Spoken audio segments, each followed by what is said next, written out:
Good evening. I'd like to welcome everyone to the regular meeting of the San Valley Unified School District Board of Education for Tuesday, October 18th. Please join us in the Pledge of Allegiance to start our meeting. I pledge allegiance to the flag of the United States of America and to the republic for which it stands, one nation, under God, indivisible, with liberty and justice for all. Okay, something. Good evening. My name is Ken Mintz. I'm currently president of the school board. I'd like to start by having our board members introducing themselves, starting with our student member. Hi everyone, my name is Anya. I'm currently serving as the student board member for SRVUSD. Good evening, everyone. Thank you for joining us. I'm Susanna Ordway, board trustee for Area 4. Good evening, everybody. I'm Shelley Clark, trustee for Area 2. Hi, Laura Bratt. I'm trustee for Area 3. Rachel Hurd, trustee Area 5. Thank you all. Prior to this evening's open meeting, we did have a closed session on several topics. However, we only had one actual item to report out, and that is the appointment of Ishmael Al-Sabaz as Director of Custodial Operations, effective immediately, and that was a unanimous vote, 5-0. Moving on to acceptance of minutes, we have the minutes from September 20th and a special meeting also on September 20th. Board members, any questions, comments? I have one correction on 10.6. It says that I made a motion and then I seconded it myself. And I know I'm good, but I don't think I'm that good. We know you're that good, but okay. In that case, can I have a motion to accept the minutes? So I move to accept the minutes, assuming Cindy will look up that correction, which we can't really correct yet because we don't know the answer. We'll get a revision. I'll second. The motion was made by Board Member Hurd and seconded by Board Member Ordway. Correct? Yes. Okay. Roll call vote. Student Board Member Iapan. Aye. Board Member Ordway. Aye. Board Member Clark. Aye. And Board Member Bratt, you're abstaining because you weren't here, correct? Okay. Board Member Hurd. Aye. Board Member Mintz. Aye. The motion passes 4-0. Thank you. Item 8.0 is the agenda approval and consent action. 8.1, acceptance of the open session agenda. Can I have a motion, please? So moved. A second again? The motion was made by Board Member Clark and seconded by Board Member Ordway. Roll call vote. Student Board Member Iapan. Aye. Board Member Ordway. Aye. Board Member Clark. Aye. Board Member Bratt. Aye. Board Member Hurd. Aye. Board Member Mintz. Aye. The motion passes 5-0. Next on the agenda is item 8.2, which is approval of the consent agenda. The consent agenda is made up of items that are considered routine in nature and are handled with a single vote. However, if someone from the board wishes to pull something from the consent agenda, we'll treat it as an individually discussed and approved item. Is there any items that board members would like to pull? I would like to pull 1212. It's not a requirement that that one be in open, be an individual item, but because it relates to a topic that it says right in it is supposed to happen on a non-consent, I just think it warrants being Okay, discussed. very good, thank you. Any others from board members? Any from staff? From the public, I have several that are being asked to be pulled. 12.5, 6, 7, 13, and 14. So just give me 1 second.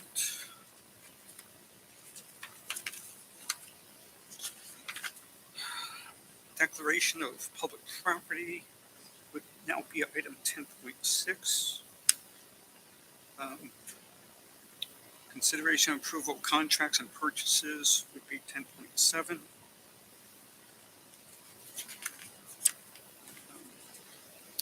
Adoption of routine budget would be 10.8. 12.12 would be 10.9. 13 would be 12.10, 10.10. And 12.14 would now be 10.11. Doing that order.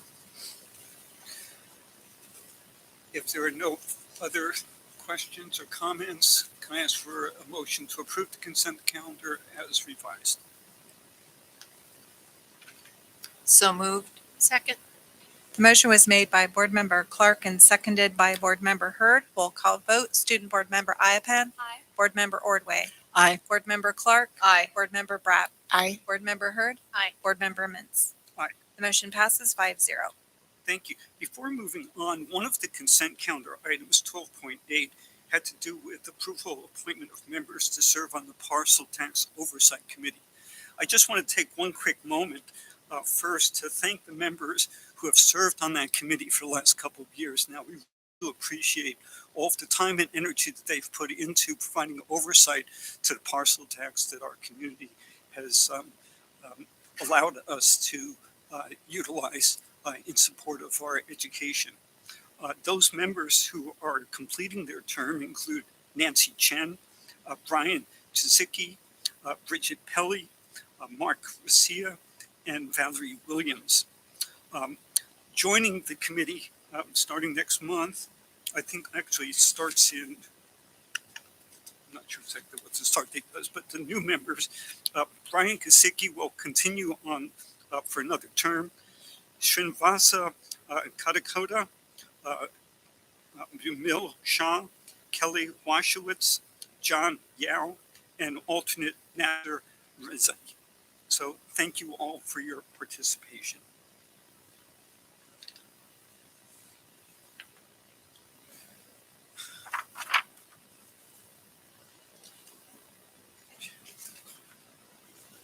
Sorry, Helen, I'm sorry. There was no cards for additional items to be pulled, and now they've been approved. So if you want to speak to something during non-agendized items, that's fine. Moving on to our reports to the board. Number 9.1 is student recognition. We have winners of the Tri-Valley Literacy Contest with us this evening. And what I'd like to do is ask them to come up to the podium. I understand a number of them are here this evening. And sorry if I don't get the names quite exactly right. Pragriti Saxena, you here? Okay, you can stand up here. Guthrie Viswanath, yes. Angela G is here. No, oh, yes. Megan Boyle. We have Alex Hannon, and Sneha Ganesh. Others who I understood could not make it this evening, but I want to make sure if they are here. Catherine Vletic, Sarah Ham, and Shreya Sridhar. Okay. I want to just take a moment to recognize these students for their participation in the Tri-Valley Literacy Contest. There was a couple of different topics, literacy, nonfiction, poetry, and short story fiction. Prakriti from Monte Vista was first place in the literacy nonfiction category, I understand. Is that right? Guthrie from Doherty Valley was an honorable mention in that category. And Angelina also from San Ramon Valley was also honorable mention. In the poetry, Catherine, I guess is not here, San Ramon Valley was in third place in the poetry area. And in short stories, Megan from California High School was in third place. Sarah Ham from Monte Vista, honorable mention. Alex from California High, Shreya and Sneha from Doherty Valley, Alex from California High were all honorable mention. We really appreciate first that you participated in this and that you demonstrated your ability in the literacy area. It really demonstrates, your interest as students, but also it looks good for the school district to have our students go that extra step. And so we appreciate your participation. Anything that you'd like to add, Dr. Malloy, in terms of maybe a thank you? I just want to add my congratulations because I know you represent the brilliance of our students in our district. And as President Mintz says, you've taken it to another level. And we're just grateful that you're here tonight so that we can celebrate you in person. Thank you so much for everything that you are and bring.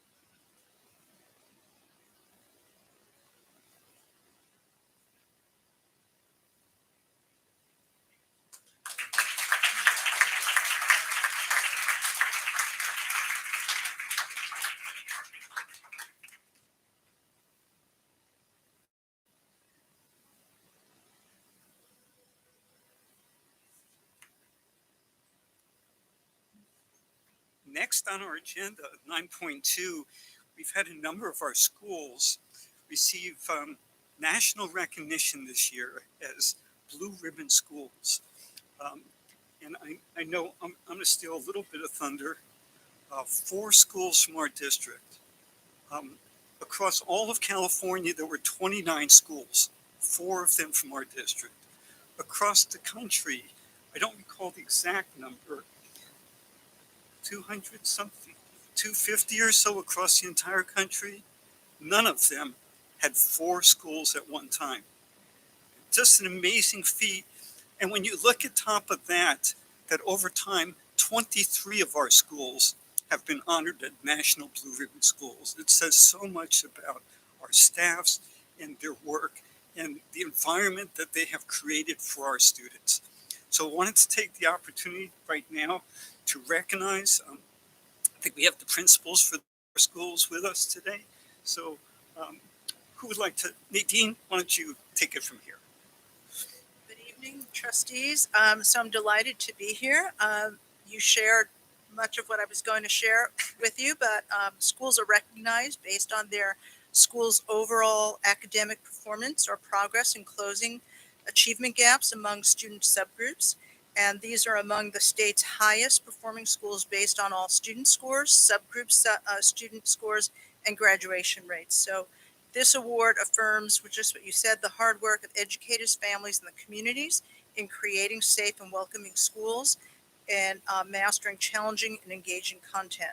This is the 39th cohort. The National Blue Ribbon Program has bestowed over 10,000 awards to more than 9,000 schools, and public schools are nominated by top officials in each state. So tonight we're delighted to share with the trustees, superintendent, cabinet, audience, and SRVUSD community that 4 of our schools have received it, Blue Ribbon School recognition, and we're here to congratulate Coyote Creek Elementary, Iron Horse Middle School,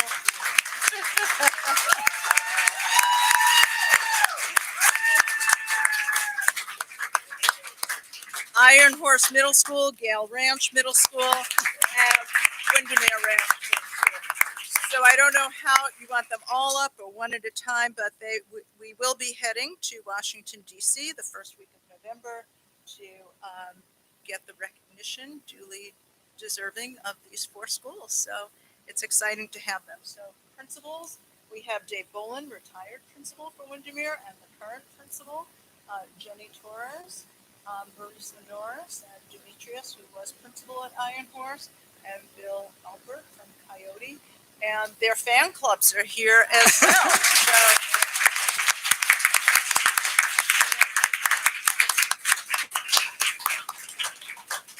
And if I could add just one other comment, I also know the process is one that takes work. So I also want to thank your teams for all the work you have shared with us, they put in to also assist with this honor, because it is a wonderful honor. So congratulations to your entire school community, especially your students, because that's why we are here. Thank you so much. Board members, please join us this time.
Okay, and the excitement just keeps coming. Oh, it says item 9.2 again. Okay, 9.2 is pretty big. This year, we have two teachers who were selected as San Valley Unified School District's Teachers of the Year. One of them, and let me point out who they were, Georgie Campoletti from Tassau Hills and Shavonta Eddington from Diablo Vista.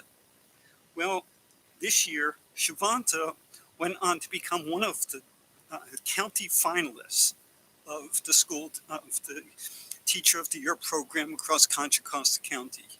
And we have her with us this evening, and we'd really like to recognize her for this honor. But Nadine, go ahead and. Amanda, this is like the best I'm board meeting ever, everyone. So I feel I'm so blessed to be here with the trustees and the audience because I was at the event where Shavonta not only shared in the competition, her speech that day, and her family was away, but for the big celebration that we just went to at the county office, it was at the Dean Lesher, and her family was there in droves, and it was just so validating when she was announced, and Dr. Malloy was there, the Contra Costa County Teacher of the Year. Out of the 4 finalists, she was announced with another one and is going on to compete at the state. But what was so moving was her speech that she shared at that competition.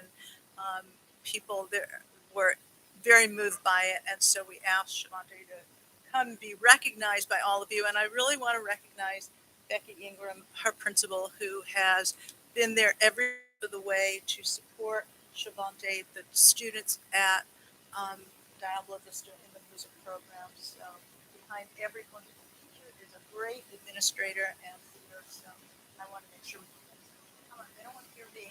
They want to hear your speech. And the award is so representative of who you are and what this district represents. So thank you.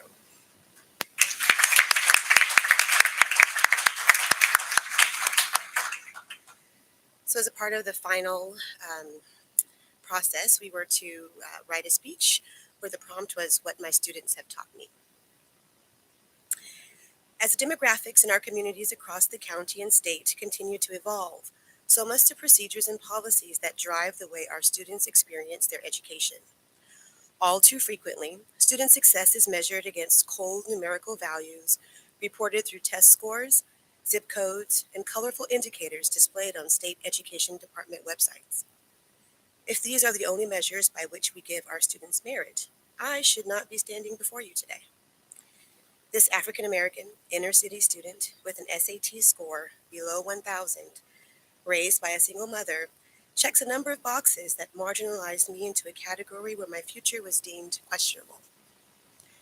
As educators, we understand how Bloom's taxonomy and Maslow's hierarchy of needs lay the groundwork for the basic requirements that must be met for student success. My focus as an educator has been to eliminate barriers to that success. I speak, of course, of the invisible barriers that move beyond transparent needs like nutritious meals, clean clothing, adequate housing, and access to health care, for it is often those invisible barriers that present the greatest challenges to deep connections and learning across our school campuses. I would like to share a story about a pivotal experience that took place early on in my career. We were celebrating the end of the school year with popsicles, and I had our student request that I not cut the package for her. You can imagine the puzzled look I displayed, knowing it would melt in a matter of seconds. She was going to put it in the freezer when she got home and eat it the next morning at 4 a.m. You see, the student is Muslim, and at the time was fasting during Ramadan, and without any ill intent, I placed her in a compromising situation. It had nothing to do with the content or delivery of my curriculum, but everything to do with how I made her feel. I took a moment and spoke with her about Ramadan and followed up with her mother to avoid conflicts moving forward. With overwhelming gratitude, she thanked me for making her daughter feel comfortable in a manner that had yet to be done with any prior teacher. In the short amount of time it would have taken for that popsicle to melt, I could have opened a calendar to see that this activity, one that I had repeated year after year, placed a potentially unnecessary barrier to this student's sense of belonging, a barrier that may have caused her to shy away from a positive experience in my class? How many times prior had I placed a barrier in the way of my students' success? A barrier to expression, gender identity, language acquisition, acceptance. The word teach is defined as showing or explaining to someone how to do something, and I will tell you, as the anticipation of summer vacation oozed from every corner of my classroom, this student taught me the most valuable lesson. She taught me the importance of looking beyond the surface and recognizing her hijab, or remembering that she did not eat pork. She taught me that it was my responsibility to connect with her, to clear a pathway where her needs and experiences were seen and respected. I learned to develop lesson plans where my students see themselves reflected in their literature. I updated my performance dress code to gender-neutral options, and as can be expected, I cross-referenced multiple religious calendars when planning performances and field trips. I collaborate with colleagues statewide to create and implement curriculum that celebrates the wealth of diversity in our student population, and it means that I post the pride flag in my classroom as a way to show my students who may be experiencing a silent barrier that they are loved and supported on campus in a way that they might not be at home. As we witness school board meetings across the nation, there is evidence that there are those in our society who feel uncomfortable with terms like equity, systemic, and implicit, as if making educational and social experiences accessible for one group somehow removes access to those same experiences from another. Motivational speaker Bryant McGill declares that whatever makes you feel uncomfortable is your biggest opportunity for growth. Well, I will tell you that I am uncomfortable knowing we have students whose needs might not be broadcast as widely as those with racial, gender, and economic despair. All of us know as we advocate for our students who are unhoused or in foster care, our students who are neurodivergent or have physical disabilities, our students who identify as LGBTQ or who are deaf and hard of hearing, our emergent bilingual students, our students who are incarcerated, and our students who are parents themselves. The list of responsibilities is long, and while we as a society may never be able to solve all of these issues, my students continue to teach me that I need to provide them with a learning environment that gives them unrestricted space to make meaningful connections through vulnerable experiences, where the product is beautiful music, recognizing that true learning lies within the process. Thank you.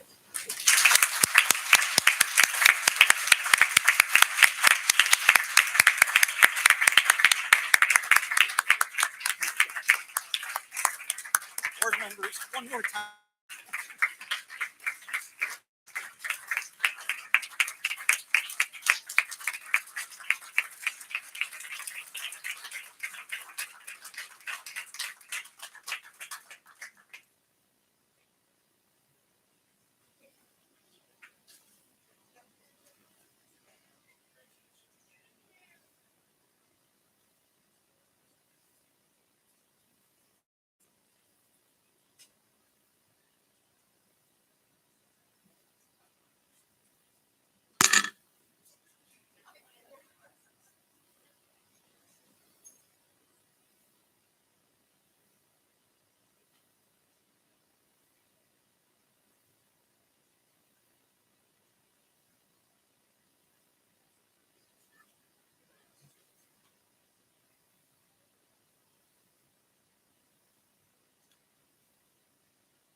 Shivanta, again, thank you so much for sharing your honor with us and sharing your speech. We really do appreciate it. I just want to point out that since 1999, we've had 19 of our teachers, our districts, Teachers of the Year, be county finalists. And 11 of them went on to be county winners as well, which says a lot about our district. So there are 19 districts plus the County Office of Education, so 20 agencies across this county, and it just says something about the quality and the enthusiasm and the people that we have in our district. And I just want to, it's wonderful to add Shimanta to that list. So again, thank you again for being here with us this evening, and congratulations. Okay, moving on to Item 9.3, National Native American Heritage Month is the month of November, and Han Nguyen is going to speak to us about it.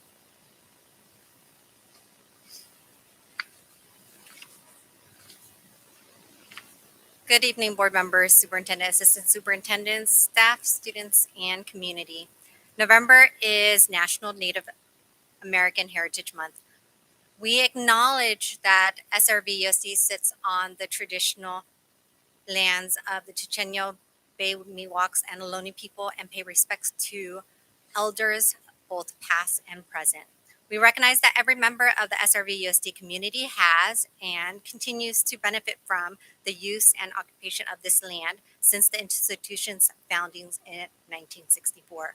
Consistent with our values of diversity, equity, and inclusion, we have a responsibility to acknowledge and make visible the district's relationship to Native peoples.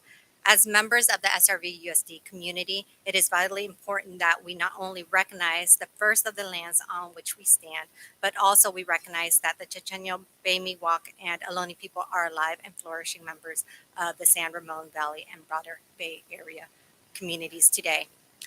According to the National Congress of American Indians, NCAI, the month is a time to celebrate rich and diverse cultures, traditions, histories, and to acknowledge the important contributions of Native people. Native American Heritage Month is also an opportune time to educate the general public about tribes, to raise a general awareness about the unique challenges Native people have faced both historically and in the present, and the ways in which tribal citizens have worked to conquer these challenges. Our students and staff celebrate Native American Heritage Month through read-alouds, projects, acknowledgments, research, and much more.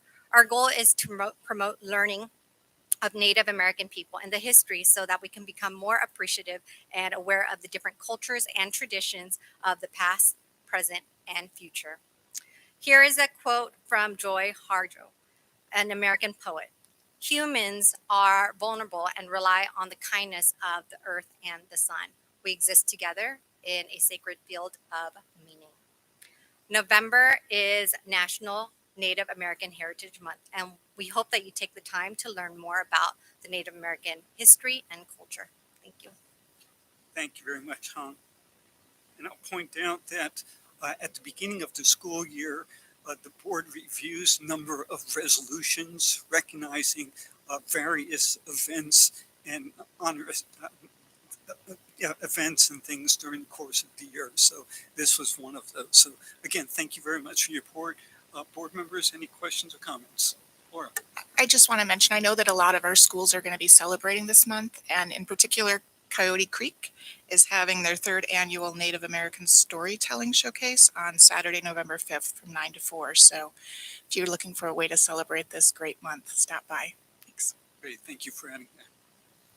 Moving on then to item 9.4, Week of the School Administrator. Mr. Rudzinski.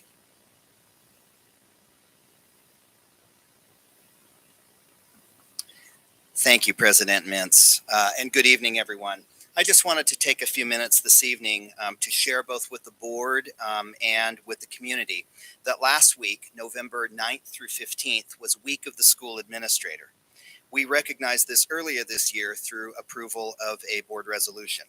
For the past 23 years, California has recognized Week of the School Administrator to acknowledge the role and the importance of leadership in school systems and as a means of celebrating the dedication, efforts, and accomplishments of educational leaders on behalf of the students and the communities they serve.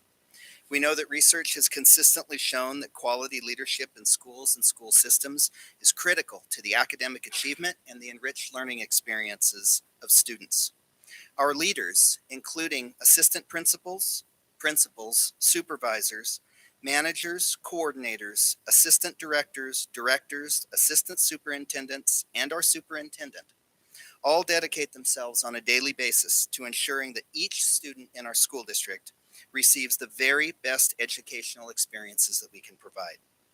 Administrators this past week were showered with small gifts, cards, coffees, breakfasts, and lunches by students, staff members, PTA members, school site council leaders, district leaders, and others as appreciation for their commitment and dedication to the students that they serve here in the San Ramon Valley. It was a week of kindness and support that was very greatly received and much appreciated by both site and district level administrators. Thank you.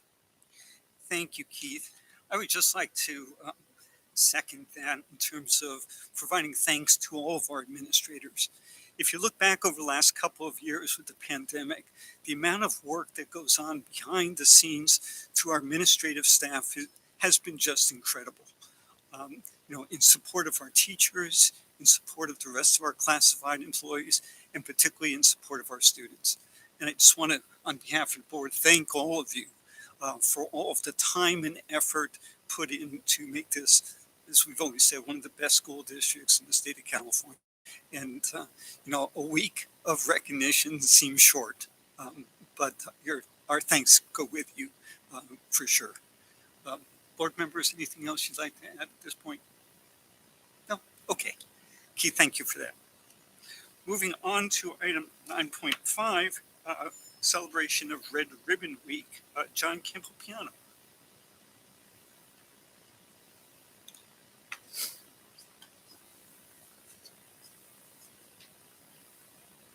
Thank you, trustees. Just as a reminder, we're very familiar with this, but we wanted to bring it up so that we could really alert and bring attention to the largest drug prevention program in the United States. Red Ribbon Week will begin for us next week, and we hope to inspire our children to be happy, brave, and drug-free in today's society. Now, we have a great partnership with our PTA, and they provide incredible resources throughout this week. The national partnership talks about advocacy, awareness, and resources. We're really trying to create ownership in our students to make the right decisions, to be allies with those that are making the right decisions, and to share that with their colleagues, their friends, their teachers, and teachers with their colleagues, et cetera, to bring that awareness.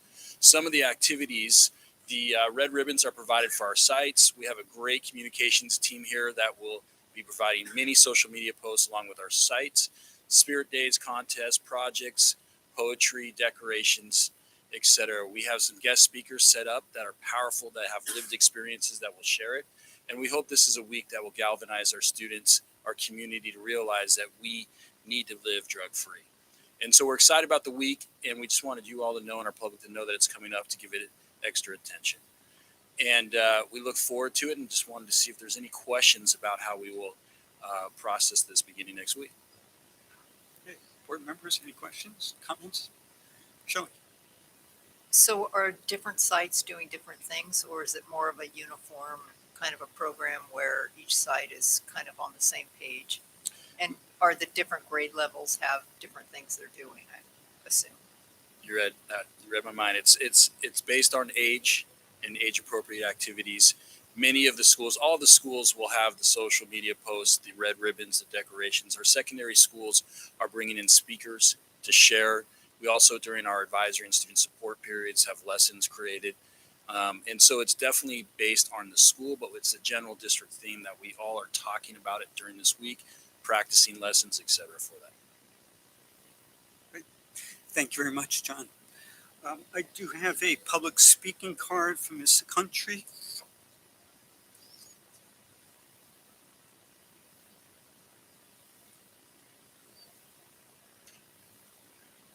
Hi, Board and Mr. Campolindo. Thank you for consistently advocating for drug-free in schools. However, these days, the political climate is extremely different. Our politicians, namely the leader of our country, Joe Biden, has openly said that, all criminals that were arrested for doing marijuana and drugs should be decriminalized and should be let free.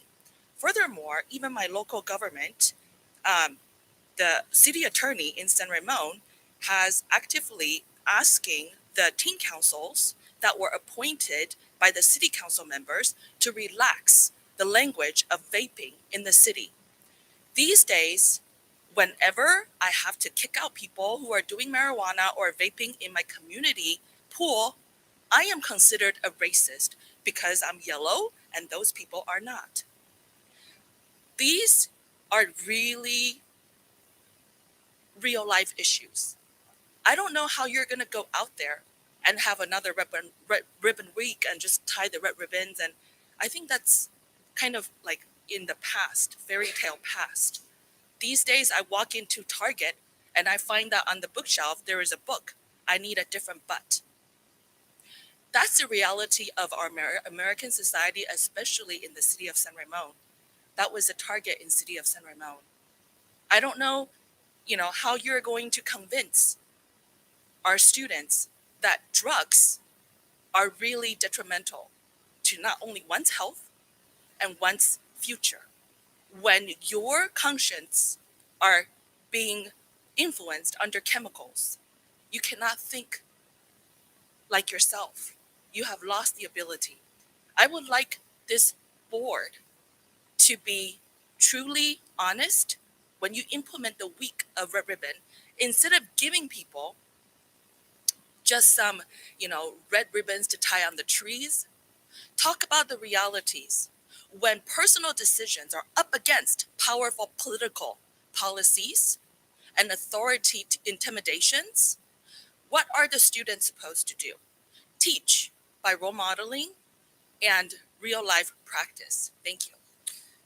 Thank you, and that's exactly why we have Red Ribbon Week, to educate our students and hopefully through their parents as well. Moving on to item 9.6, we have a staff presentation on the Naloxone program. And again, John Campopiano.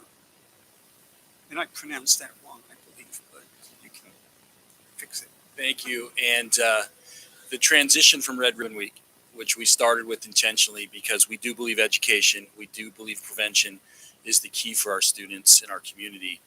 We are considering applying with your approval for a program that we'd like to talk about tonight. Naloxone Distribution Project is sponsored by the California Department of Health Services. It's a way for our schools to get a stock of the opiate overdose rescue medication, Narcan. Our schools must be equipped to respond quickly to suspected overdose and try to reverse them. If we are approved for this, each site will have 2 to 4 doses.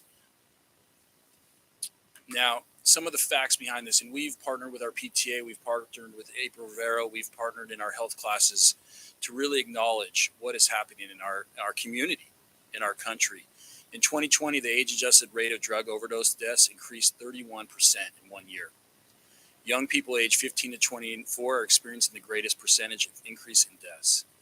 Many of you have read and seen the concerning trend of rainbow fentanyl. We've continued to be educated one pill can kill, and it's important that we understand that that is the number one key. But this naloxone, or Narcan, as it's commonly referred to, if it is used, has no effect on someone who does not have opioids in their system. So if there's a suspected overdose and it's used, it will not have any negative impact on the person. And we will be training specific people at each secondary site. We will have the Narcan locked up, and only specific people can use that as part of the process. We're hopeful to launch this January. We are going to submit the application by November 1st. There's a very high demand to participate. There are some neighboring districts that have already commenced this privately, and the product is very delayed and it's in short quantity. Our volunteers will be trained in the meantime, and we believe this is critical to have as another way to keep all students safe in case of an emergency. So the cost is quite minimal. The training is where the cost is. Some of our volunteers will already have that CPR notification, nurses, etc. And so we also will be getting the CPR rescue mask. So the cost is primarily for the training, for some of the masks. We believe this is a good investment for the safety of our students. I know this is a topic that I was at Student Senate, and for those that aren't familiar with Student Senate, it's representatives from all secondary schools that Anya is at, and led by Risha Jain. And we talked about this item with our students, and it was a very, very positive conversation, but it's something our students wanted to talk about. So I wanted to bring it here tonight and see if you had any questions that we could talk about. Looks like Shelley. So how will this work ongoing? Do we know? Will there be replenishing of supplies from the state?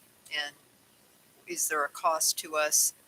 There's no cost for the actual product, but Right. for keep the training up for our staff. Keep the training up, and we've been informed that the production has increased, that we will have ongoing supplies, that we're hoping to have 10 or more per secondary site moving forward. There just hasn't been a firm commitment of the date when that production will escalate. We are very connected with a program here in the Bay Area that is led by Ms. April Rivero. If any of you have heard her son was a graduate here in San Ramon from California High School, and she leads great work on this. And she's confident in the next 6 to 10 months that we're going to have enough and understanding in the public that it's not going to hurt students to have it on our campus. That's great. Somewhat. I'm sorry, Sean. No, You go go ahead and finish. No, go ahead. Okay. You shared that the students wanted to discuss it. Can you kind of share some of the Yes, things and they discussed? it was fascinating. And Dr. Moy has shared with you, and I'll share with you, our students are so articulate, and listening to them gives that. They absolutely believe that we need to prevent students, that the number one thing is they don't want their friends, their classmates using drugs. They want them to be educated. And Anya can jump on this too, because she was there and she can speak from that in that place.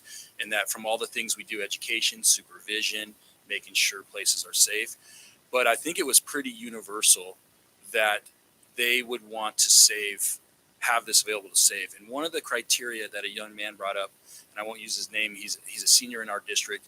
He said, it not necessarily in today's age that someone is a drug addict. He said that he is very concerned about the rainbow fentanyl we spoke about. And he gave an example of this, someone taking that because they thought it was something else. And he says that we need to educate so they don't take anything that they don't know what it is. But also, I believe that's important there. And so it was pretty fascinating. Did I miss any piece of that? No, that was a great summary, and definitely with rainbow fentanyl, especially because a lot of even high schoolers. I actually I forgot her exact name, but she had her son at Cal High. She came and spoke to a group that I was a part of, and that was the first education that I had on it. And it's really shocking to know that you can take one pill with no intention, even just like medicine like Tylenol, and that can be laced with something that could be potentially so deadly.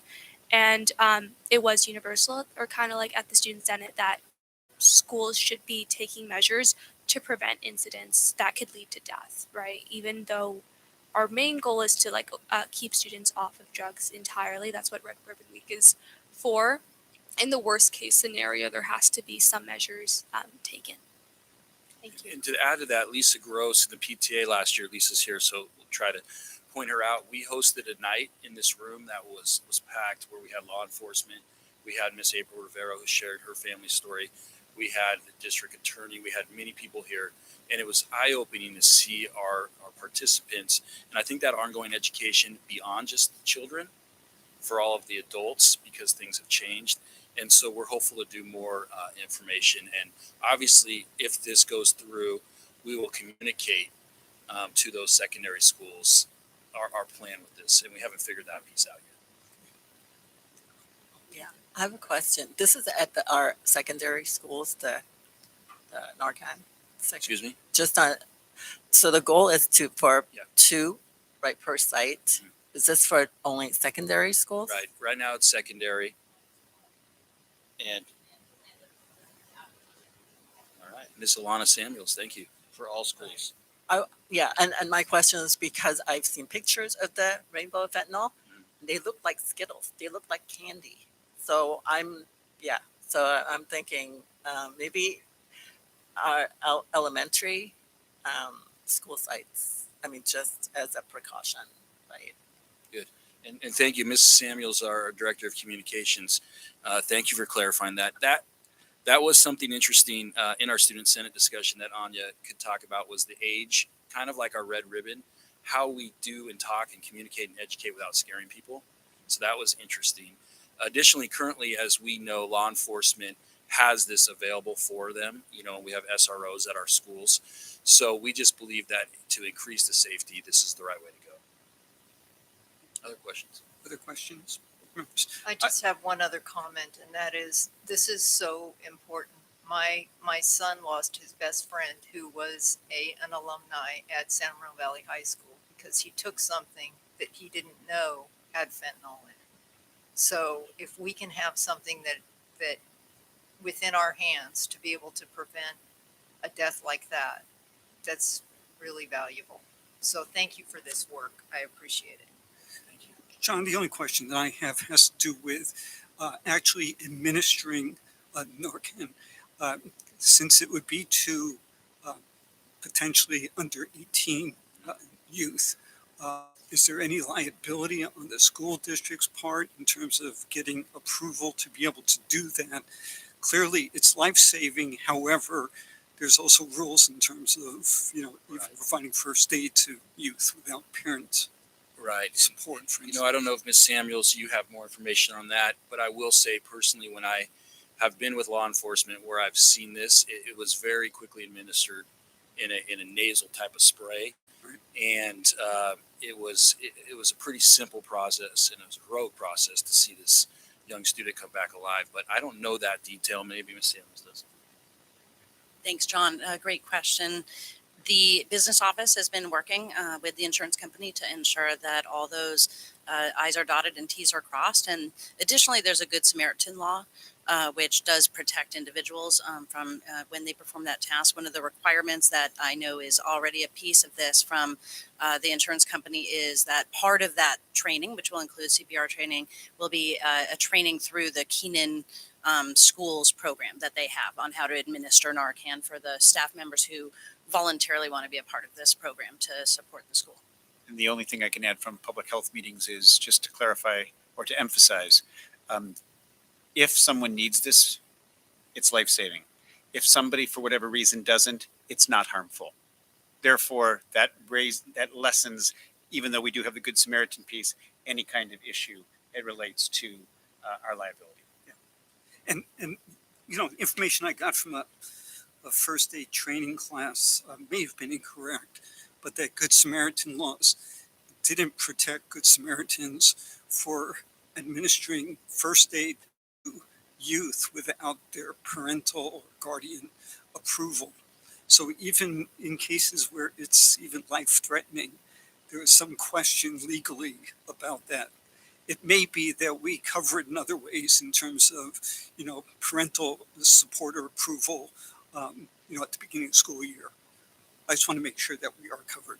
We'll be sure that we're covered. And again, as I'm saying, because of the fact that this fits into that realm of it can cause no harm, it is different than what we've learned in first aid training, but we'll be sure every T is crossed and every I is dotted. Appreciate that. Thank you. I do have a couple of speaker cards on this item. First, Michelle Peterson.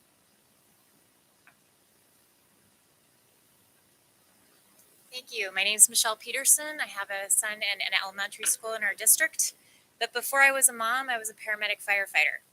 I have used Narcan, and I have seen it save lives. I urge you to adopt this policy. I urge you to train your staff. The size of this pencil, this pen lid right here, this tip, can kill a child. That's all it takes to kill a child. So I'm asking you all, please adopt this program, train your staff. The one thing I would note when you're training your staff is when kids, if they are under the influence of fentanyl or any other opioid and they're administered Narcan, you're pulling them out of their bliss. So they need to know, your staff needs to be prepared that those kids may come out combative. I've seen it happen. I've been punched in the face. I've been kicked in the guts. I just am saying that as a cautionary tale for your staff, so your staff are also protective and aware that they can also get hurt. But the bottom line is, you're going to save your kids' lives, our kids' lives. This is here in our community. It's not going away, and it's probably going to get worse. And I'm very, very thankful for our district and taking leadership to save our children's lives. Thank you. Thank you. The other speaker is Secondary. As a parent, I don't want this administered on my children because this is a nasal spray. And even though you're saying that it's harmless, that's not what I read. Naloxone is actually similar in structures. Two drugs that are used that are very similar to opioid. So I'm not convinced that this particular device, though I'm sure it can save lives, if there's no harm in administering this, why do we need to fall back on the Good Samaritan law? If there is a possibility that somebody can get hurt by someone injecting this chemical into their body, that's why we need to rely on a Good Samaritan law. These days, I don't trust any of you officials. You guys often say something, it's actually the opposite. Bottom line is, this is pushed not by medical people, but by community activists, volunteers, and organizations. I'm also wondering if this drug will cause any disorientation that will then be diagnosed as mental illness. If my children, I would like to know, you guys never talked about when this can be administered on students and how accessible is it going to be? With those few thousands of dollars, is it going to be like a COVID, sanitation gel everywhere on the desk of a teacher's classroom? How pervasive are you going to make this chemical that is protected by the Good Samaritan law available in a classroom? It concerns me. But you guys didn't talk about it. All you talk about is that, it's going to be harmless to people who don't have opioid in their system. And, people who do actually help other people are going to be protected by the Good Samaritan law. Furthermore, I read that this will have some sort of negative effect on people who have cardiovascular diseases. We know that certain students, especially boys, who had vaccines given for COVID have cardiovascular reactions, certain of them. If you don't know their personal medical history, you can possibly trip a lot of problems. But then, of course, you're protected by the Good Samaritan law. I oppose until you can disclose more medical details, enforcement, applications, availability, and all those specifics, or I won't let you touch my child with any of those. We don't do drugs. Please stay away from my kids. I'd like to thank Mr. Campopiano for his presentation. I look forward to hearing more about this. I'm sure every parent would be thankful if we have a way of saving their child's life, particularly if they never knew that their kids were even taking drugs in the first place or accidentally. So thank you for the presentation. Could we address the concern about where the doses would be kept and the process for if a child was deemed to be in an emergency and needed it, where that might happen? I can come back as well, but our initial thinking was that it would be where we have our medical supplies with the nurse's office, and that would be there and locked up, and so that our our staff that is trained and our administrators would know exactly where it was. And your presentation said there would only be 2 or 4 doses per site, 4 doses, so there's not enough to put it in class. Absolutely correct. There's not enough supply out there for any more. Okay. Moving on to item 9.7, we have CAASPP testing data. We have Kit Brack. Thank you.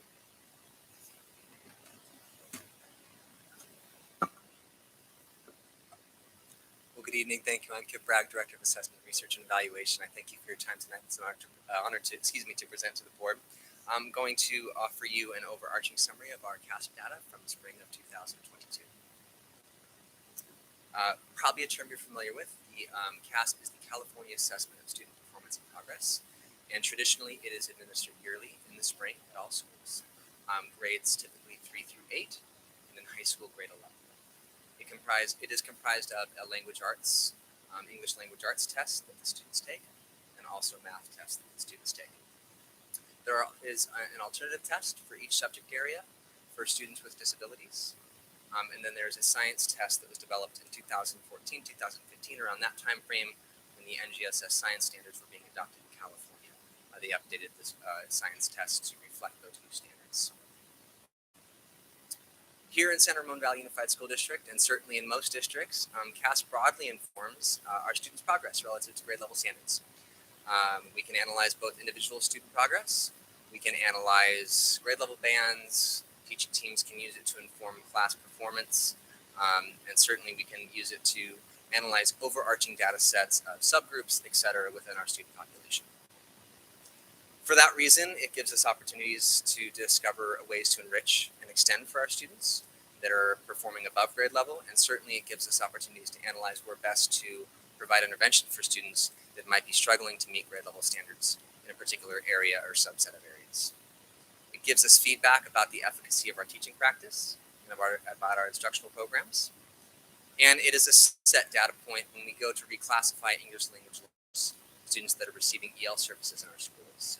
As we determine that they are English proficient, CAASPP is one measure we use to exit them out of the EL program. So we can get to the data. This is the way the next couple of slides are going to go. It's a data set of 2022 spring scores for ELA and math compared to the county, and also compared to 2019. We're doing that because 2019 was the last time that students took kind of en masse pre-pandemic.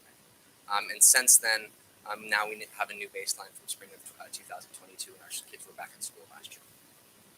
So roughly 80% of our students are scoring above or at or above grade level in English language arts across the district. And I would point out as a point of celebration that of those students that are meeting or exceeding standard, nearly half are exceeding standard, performing above grade level, which is a wonderful thing to celebrate. That data compared to 2018 is fairly, 2019 is fairly consistent, as you can see. And then probably, not as too much of a surprise when we look at Contra Costa County data across the entire aggregate of all school districts. You can see that San Ramon Valley Unified School District students are performing at high levels compared to county aggregate data. Moving on to math, 72% of students met or exceeded standard in spring of 2022, compared to roughly 78% pre-pandemic. And again, compared to county data aggregate across all school districts in Contra Costa County, we have the percentages there. Now, as I said, we go back far enough, CAASPP replaced STAR, if you remember STAR way back when. At a certain point when NGSS was updated and the science standards were updated, we saw the CAASPP science test come along. And that was a year or two prior to the pandemic. So overall, we see 62% proficiency met or exceeded standard in science in 2022 compared to 63% in 2019. And then again, our county data for Contra Costa County. So the previous slides were a summary of overall scores of proficiency within the San Ramon Valley Unified School District for ELA and for math. The data begins to tell a little bit more of a story when we start looking at it across subgroups. And so here you have demographic subgroups. You have a subgroup of those that report disability and those that report economic disadvantage. And worth noting for the board that these are the descriptors of subgroups that are the state descriptors. So we take those directly from CAASPP when we're looking at these subgroups. Also worth noting for the board that it requires at least 10 students tested to receive a score for any of these subgroups. So there might be other demographics, there might be other categories across other LEAs, but there were fewer than 10 students that were tested. And so those scores aren't included for our reference. And so here as you move across, you can see in certain demographic students struggling to meet the same proficiency rates as SRVUSD overall. And that's particularly highlighted, in our Black and African American students, in our Hispanic, and our students with disability, or economically disadvantaged students. And we'll talk about some of the implications of that in our latter slides after I present the data at its core. You do see that disparity widen with our math data as we move across those same subgroups.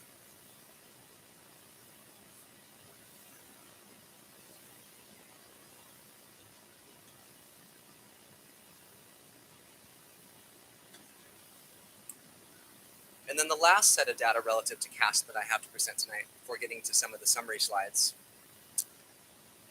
is around our English language learners. So I spoke about them in the beginning, how CAASPP is one data point that we use when we're reclassifying.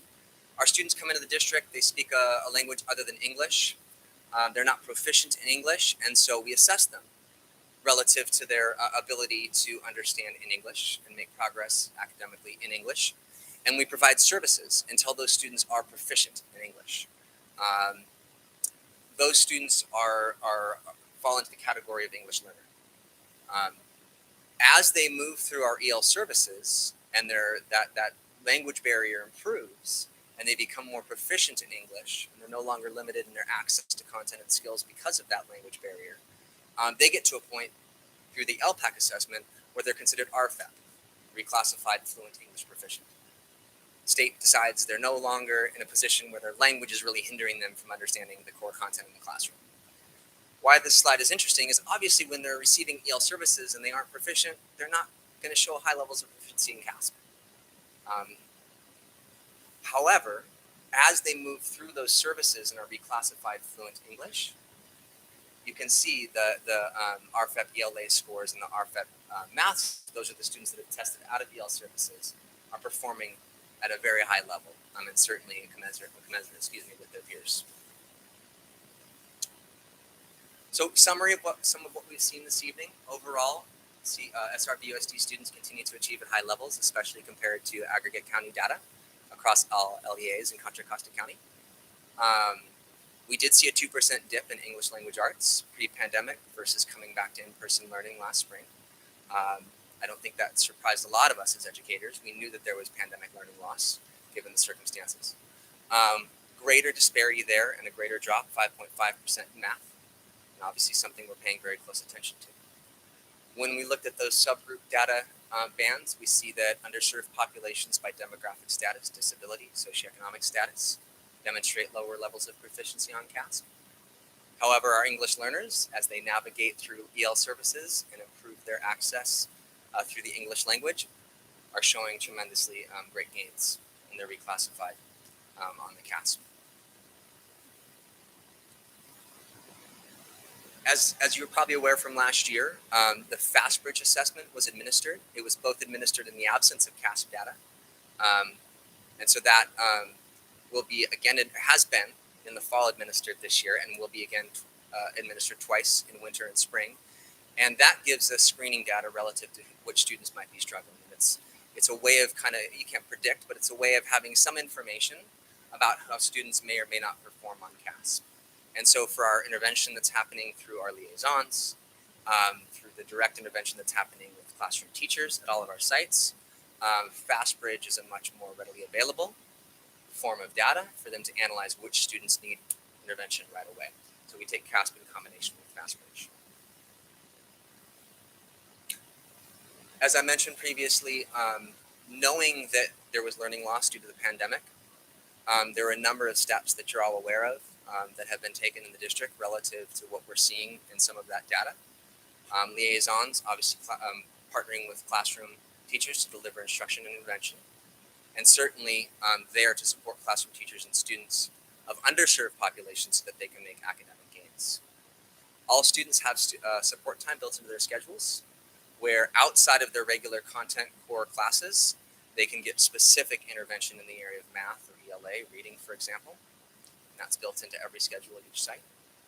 So is staff collaboration time, where admin liaisons and local teacher leaders are able to lead inquiry cycles, where they look at data, plan interventions, apply those interventions to kids relative to wherever those standards might be lacking for those particular children. And then this year, there is a charge for all principals in partnership with liaisons and school communities to develop a goal around our underserved population specifically. Where as site principals in combination with parent leadership groups, in combination with teacher leadership groups, can target students that may be struggling and may have endured a greater degree of learning loss over the last 2 years. And then lastly, as I'm sure you're aware, before and after school intervention BOSSI classes will be again available this year as they were last year for students requiring intervention. For a lot of parents, CAASPP may be a new exercise, a different exercise. Some families kind of were hearing about it for the first time going into the pandemic. Other families were made aware of it through the pandemic, and now some families were just made aware of it maybe as having a third grader in 2022. And so I've included here a reference, since it's all a public access point for parents to go in and learn more about CAASPP, when it's administered, how it's administered, how to prepare for it or not prepare for it, just providing that resource for parents. As I said earlier, in 2021, the FastBridge assessment was administered in this district. And so while there is data out there, I wouldn't point anybody to it necessarily. As I say here, only 83 students took it in our district. Some principals just elected to do it because the option was available. But my understanding is across the board, FastBridge was the assessment that was administered in the absence of CAASPP. But just providing additional context for why we're looking at 2019 versus 2022. And then lastly, before I open up for questions and comments, the dashboard has been delayed. A lot of you are probably familiar with the multicolor pencil gauge. That's changing from what I understand. I had my assessment cohort meeting with the county office a couple weeks ago, and my understanding is sometime at the end of November, early December, we should see the new California dashboard published for everyone to see. And this particular graphic, this particular measure will no longer be the visual gauge. They're developing a new visual. My understanding it's going to be something like cell phone bars as you fill across, from areas of at risk to areas of exceeding proficiency. The other thing we're hearing is that there won't be the ability on the dashboard to compare pre-2022 data to prior years. What I'm hearing is, at least the message from the state, is that 2022 is the new baseline. It's the post-pandemic, everybody's back. 2022 is the new baseline for us to really be looking at as longitudinal studies continue. So with that, I will end and open it up to questions, comments, clarification, or anything else. Okay, thank you very much for your presentation. I'll open up to board members with questions they might have.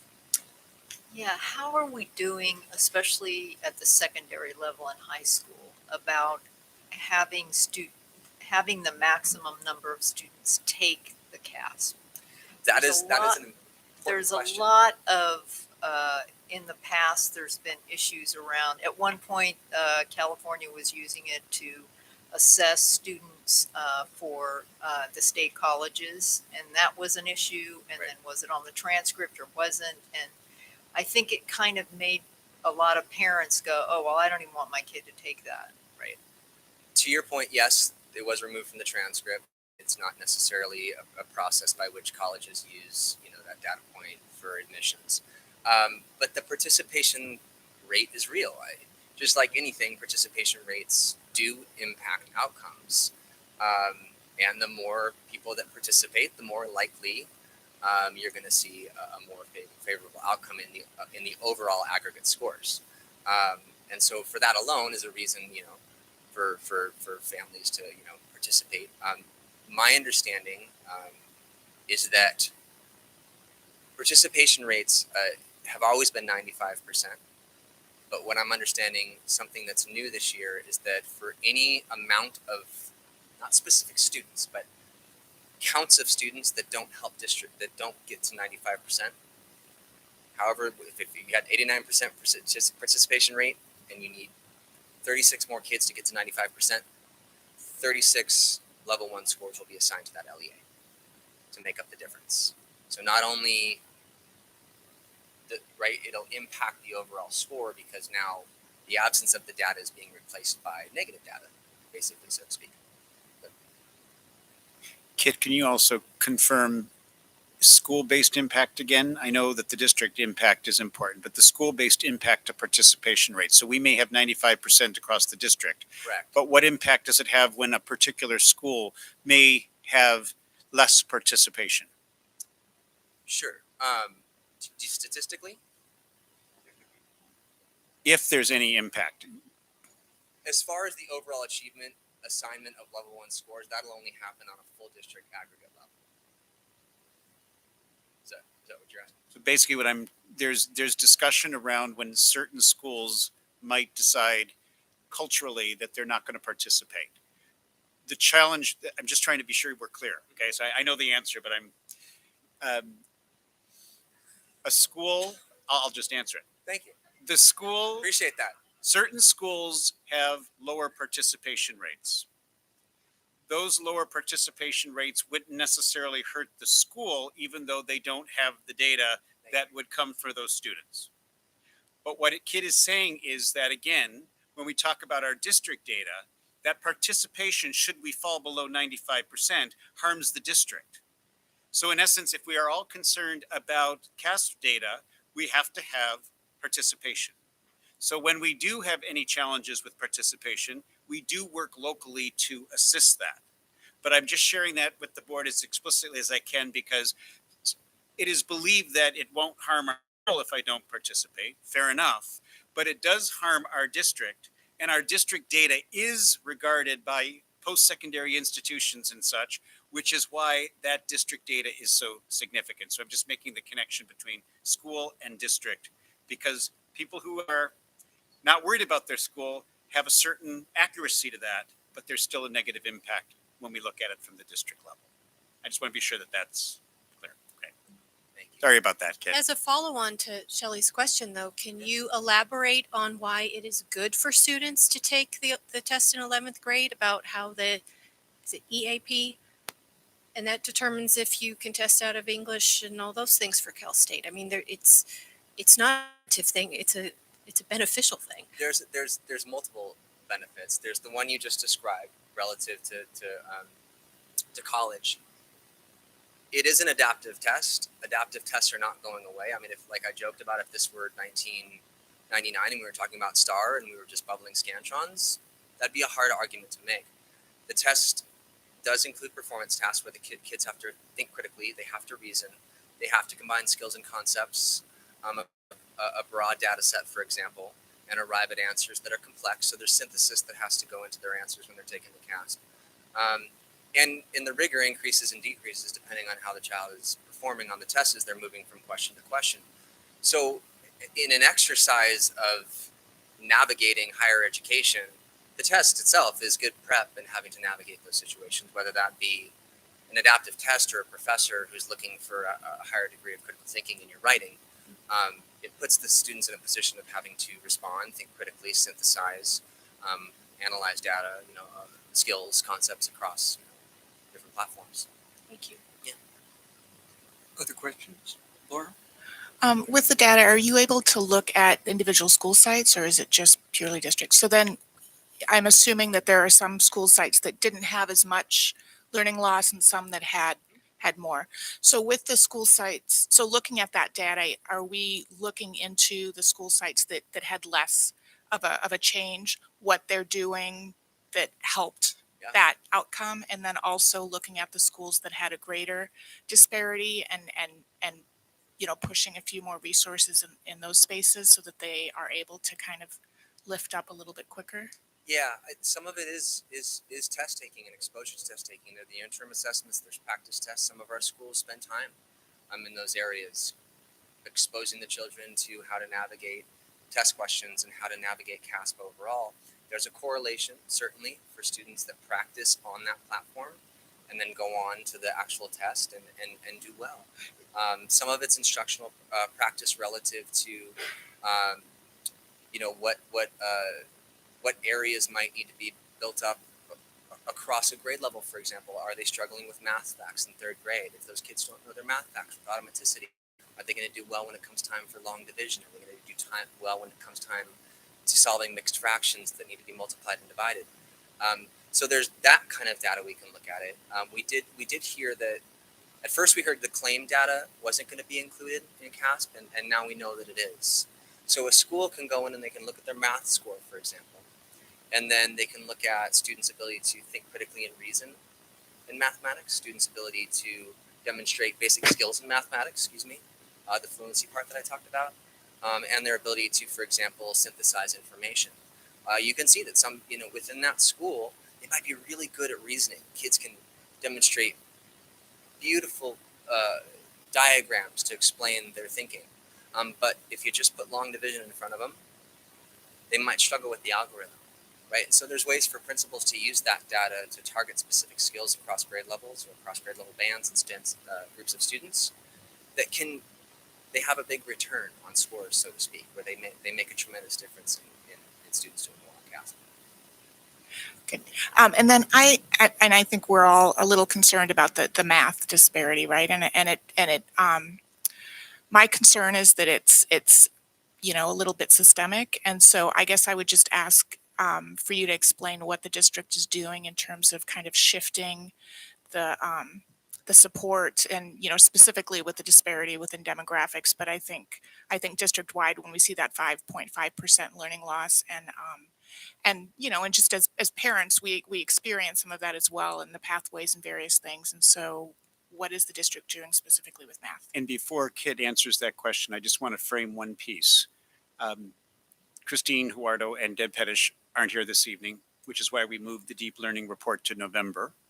We do plan on going very deeply into this topic in November. Tonight was let's share the data. Let's be sure we understand the data. However, Kit is very capable of answering the question. I just wanted to frame it. So back to you, Kit. But I wanted the board to know that we're going to take a much deeper dive into all of these areas in our next month's report. Yeah, and that was a really big question. I don't need the answer tonight, but just kind of a knowledge that this is really important. Yeah, and I mean specifically, I would point to liaisons that are working side by side with admin and teachers in classrooms with kids.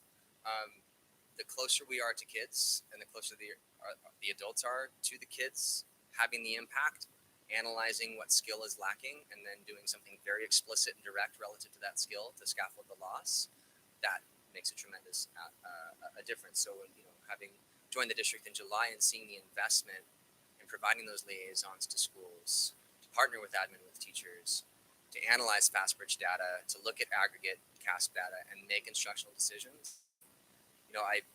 My daughter's was in third grade when the pandemic hit, and now she's a sixth grader at Iron Horse. And there are skills that were lost over the course of the pandemic it's specific.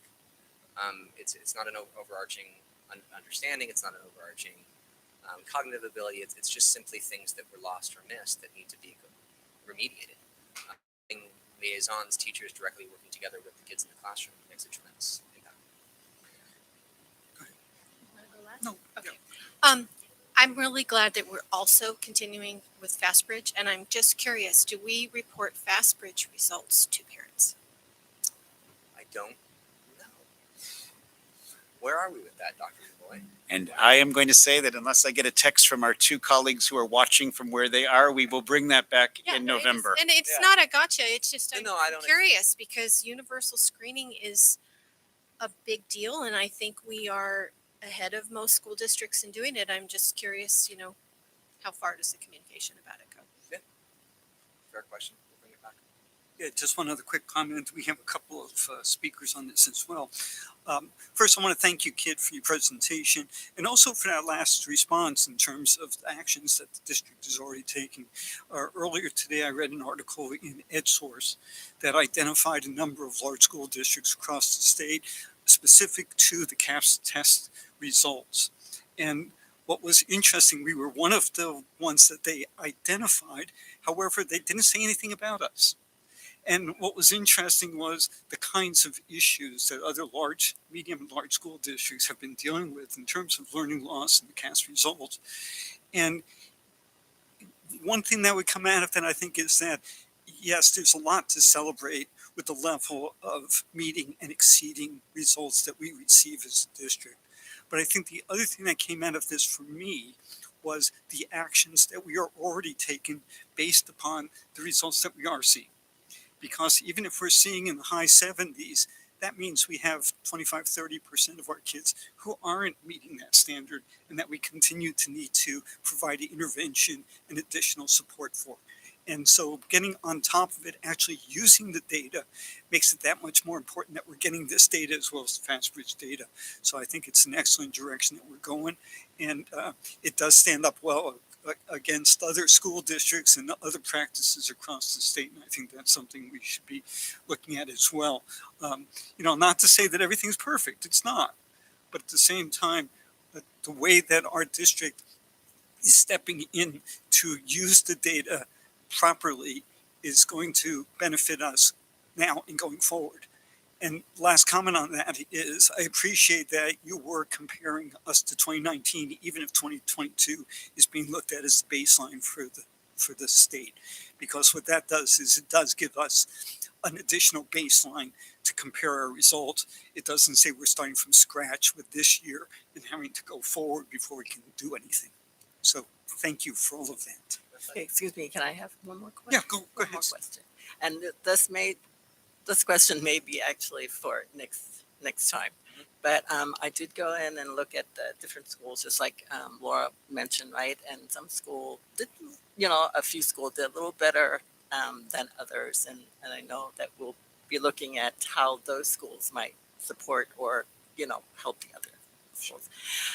What was interesting was that Venture actually had much higher scores, right, than any of the others. And I'm just wondering, does that you think has anything to do because we have a new model for independent study? It's a good question. That's a great question. So why don't we take that back Maybe and that one might be. provide some analysis for the November report?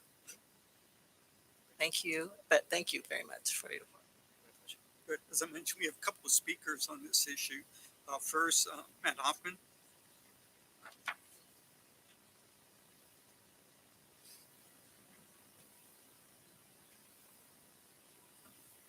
First, thank you for publishing the data. It was something that needed to happen, but the community asked for it, and you guys provided it. So thank you for that. The presentation was great. In the future, it would be wonderful if those kind of presentations can be included in the board packet. So I'm not sitting here like scribbling down, doing quick math on the back of comment cards. The math issue is real. It has to be real, and we have to recognize it as real. We look at the 5 percentage point difference, and that's not really the difference in the score. It's really like 7% if you're doing math. So it's really a 7% decline. I could go on about this forever, but I only have 2 minutes. But if you look at the level 4 data that was in there, what we saw in math was really an 11% drop in the level 4 data. Level 4 is exceeds. And then level 1 data, which is, what do we call it? I would not know what we call it. There was, in math, there was a 27% increase. And when you compare those to ELA, level 4 decrease was only 7% in ELA, and it was 16% for ELA on the other side. I'm running out of time, sorry. There's so much math here but then also interesting is if you look at those elementary scores, right? Is if you look at and this was napkin math, so forgive me, is the ELA math scores for elementary were roughly like 80. And then you go to secondary, and they were roughly like 60. And then you get to high school, and they were like, it was lower, So you can see a decline as you go up in skill level, the scores are going down. And that has to mean something here, right? That has to tell us real loud and clear that what we are doing isn't necessarily working. And so we need to look at exactly how we're addressing this from a systemic level, as Trustee Brett was talking about. From this also, from this also, there's some kind of conflicting ideas that I briefly wanted to talk about. And that is, we hear so often about mainstreaming kids, about saying, hey, we want to get these kids mainstreamed and in the classroom doing the same things as everyone else. And then we look at the data here and we see what we're talking about, and then we're talking about liaisons and extra help to focus on certain demographics and certain groups in order to give them focus. To me, those ideas seem contradictory. And how do we square that? And how do we figure out of saying, hey, we're mainstreaming these kids, but also giving special treatment to the people who need it? So I think that needs to be understood in a way that makes sense for everyone. It would be great to have some more breakdowns on this data, but that's all I've got right now. So come back in November, we'll be discussing more of this. Mr. Country. Board Member Wang Ordway, thank you for pointing out the details that you just pointed out, because I had no idea. Ever since the district had revised the website, it's extremely difficult to navigate information. So I actually have questions for the presenter.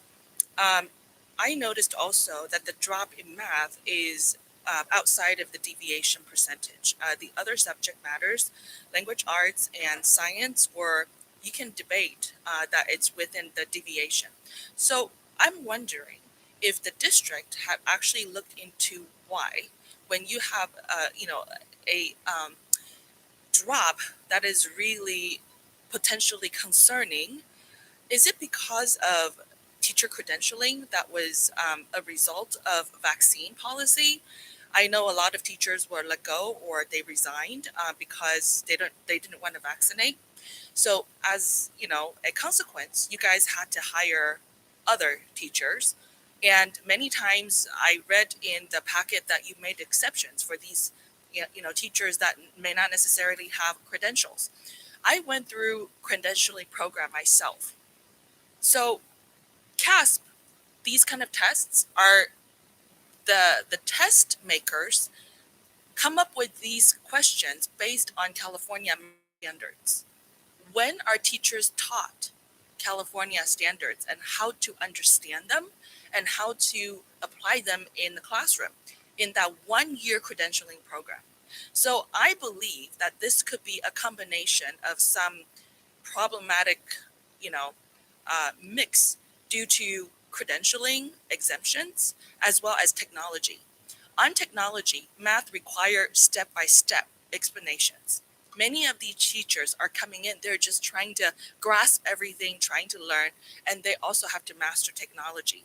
So it is extremely difficult to teach math step by step.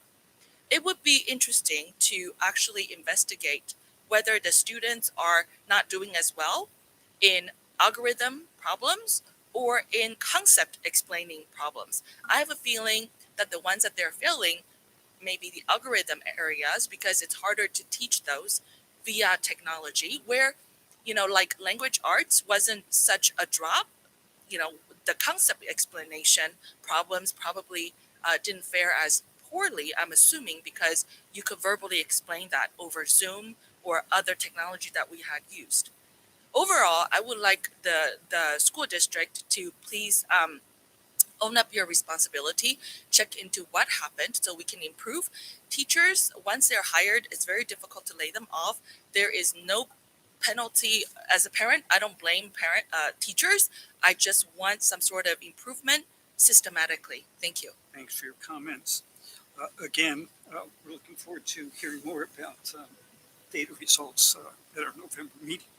At this point, we move on to item 9.8, public comment on non-agendized items. This is the point in the agenda where individuals can speak on items that are not on other issues on the agenda. However, they do need to relate to educational business for the district. I have a number of cards here. We'll start with Mike Arata. You have 3 minutes.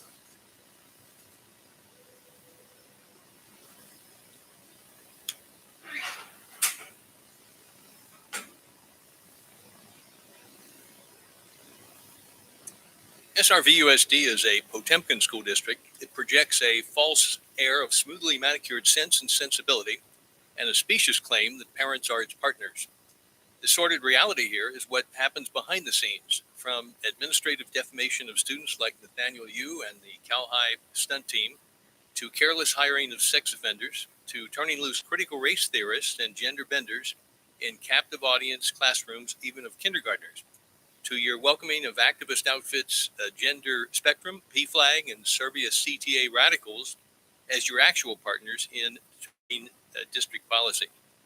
As the sign says, federal law stipulates that parents have primary control of their children's education, and schools are to support that parental role. Instead, SRVUSD routinely usurps that role. If you truly regarded parents as partners, you would not be sneaking in read-aloud picture storybooks with homosexual and transgender themes in lessons your activist teachers characterized as, quote, queering the classroom. And you would require opt-in permission slips once again for your secretive 4th and 5th grade lunchtime LGBTQ, aka PRISM clubs. Instead, after activist teachers Corby Saunders and Blair Wyatt were exposed on video, talking about getting rid of permission slips and holding PRISM Club meetings at lunchtime so as to hide them from parents, you finally went back to requiring permission slips, but of the opt-out variety. Those require parents first to become aware of the PRISM clubs and then to assertively disallow their kids' involvement. You stated that individual elementary schools clearly trumpet their PRISM clubs so that parents can readily know about them. And meanwhile, the district's LGBTQ webpage says there are already PRISM clubs in half of the district's elementary schools. Out of curiosity, I visited the websites of all 22 elementaries. Only 3 of those 22 schools made it clear that they have PRISM clubs. And of those, only 1 shows what the club is about and what its activities include. Interestingly, Country Club Elementary, home to queering the classroom PRISM specialist Christy Glazer and Corby Saunders, that website shows availability of a marathon run club, a breakfast book club, and safety patrol, but no mention of a PRISM club, though I know there is one there among the others. Quail Run Elementary, home to Blair Wyatt, shows no clubs of any kind. Again, parents are left in the dark as school activists co-opt their children. So SRV Expositor, website on the sign here, continues to build out its exposure of the district's critical race theorists, its determined gender benders, and SRVUSD's long history of scandal. That's srvexpositor.com. Next speaker, Ms. Country.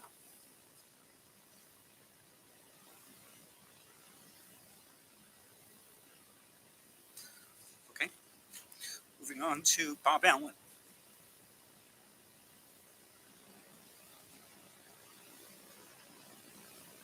Hi, my name is Bob Allen. I'm a statistics teacher at Cal High, and as all of my students know, and some of my parents know, I'm gay. Between classes on Monday, I was bemoaning the fact that I had a meeting on Monday night, a meeting earlier today, the board meeting tonight, a meeting on Thursday, all on top of teaching 6 classes, which is 20% over the number of classes a high school teacher is required to teach. And he asked me, why do you do this? And I thought hard about that question. I really did, because I'd rather be home grading papers on the couch while my partner Michael plays Overwatch, but I'm here. I'd rather be cooking dinner with Michael instead of him microwaving Hot Pockets, but I'm here. And the thought struck me that many in our community who might be here are actually at home with their families. They're helping students with homework, helping their senior students with college applications, or helping their children with that perfect Halloween costume. Those parents and caregivers are doing what's important to them. So I believe the reason that I'm here is to provide anecdotal evidence of the forward progress made by SRVUSD from my point as a teacher. This is the first school district that I've worked in where my orientation is not an issue. The first. No student and no parent, as far as I know, has ever objected to me being their or their child's teacher. As much as it may dismay some regular speakers, the students that I observe, while not perfect in any sense of the word, are better at recognizing and supporting all students. For example, in my class, one student corrected another student about their pronouns. The first student acknowledged it, and the incident was instantly a non-issue. More and more students are sticking up for the LGB and especially T and Q students because SRVUSD students are recognizing that everyone has a right to an education and to a nurturing and confirming environment.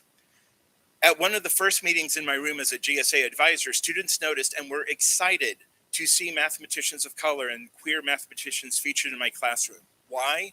Because they saw themselves.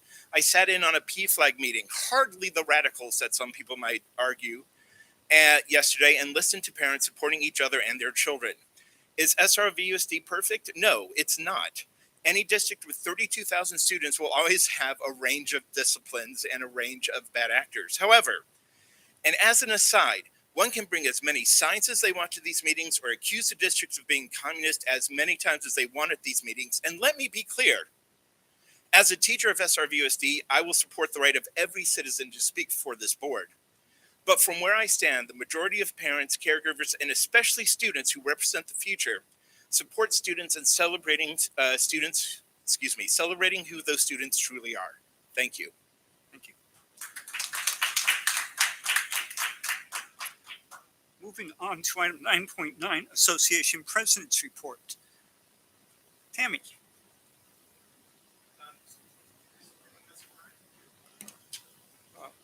Not that I'm aware of.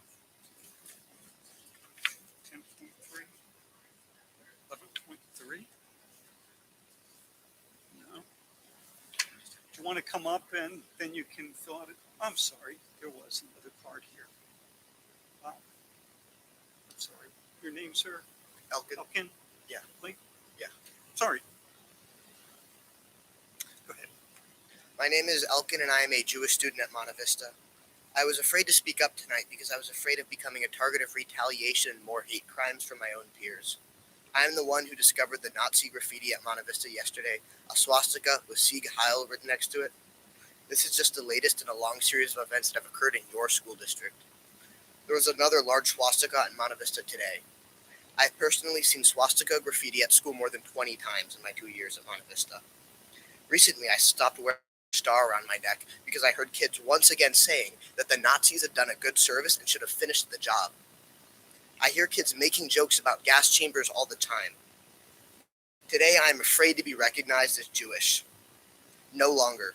I should never have to hide the fact that I'm Jewish. I should not have to fear for my safety because I'm Jewish. We've all heard about shootings in schools, shootings at Jewish houses of worship, incidents where people were targeted just for being Jewish. Anti-Semitic incidents are spiking in California. 367 attacks in 2021, triple the number from 2015. This included 15 assaults. It's not just elsewhere in the world, the country, or our state. Anti-Semitic flyers were found in Danville in February and again in April. Now it's infecting your schools. I often hear anti-Semitic comments and slurs around Monte Vista and when I was in middle school. My sister at Diablo Vista has been reporting anti-Semitic comments like these since kindergarten. Many students commit these hate crimes because they think it is funny or are unaware of the horrors of the Holocaust. The politics of the last several years have made it seem acceptable to some that they can say or do whatever they want without consequences. This has to end here. It is not acceptable anywhere, let alone in your schools. I am very concerned that things are escalating. Many years of jokes and comments. Yesterday, a small swastika in a boy's bathroom. Today, a large swastika visible to the entire school. I'm afraid to campus tomorrow for fear of a violent event targeted at Jewish people like me. After speaking out tonight, I do not feel safe on your campus tomorrow. All I can think of is someone will look to shoot me because I'm Jewish or because I spoke out tonight. As a specific response, I implore the district to require Holocaust content be made integral to lessons for all students this year so that they understand that this is not a joke. I ask for each school listening today for them to have school-wide discussions around anti-Semitism this week and how there will be zero tolerance for it, just like there is for weapons. 2 days in a row, there have been visible hate crimes targeted against Jews like myself. Enough is enough. I challenge you, the school district board. The voters are watching what you do tonight and in the future. What are you going to do about it to make the school safer for me, my sister, and my family, and other Jewish students? Thank you. Elkin, thank you for being here and speaking up. We really do appreciate it.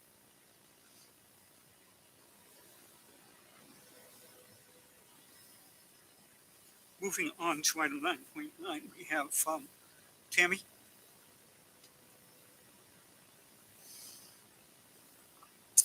Good evening. I'm Tammy Casuccio, president of CSEA in the district.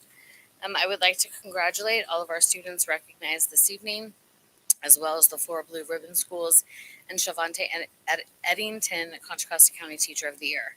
I was so glad I was here to hear her speech tonight. I would also like to congratulate Servia and the district's negotiation team for finishing negotiations the last 2 years in 4 sessions.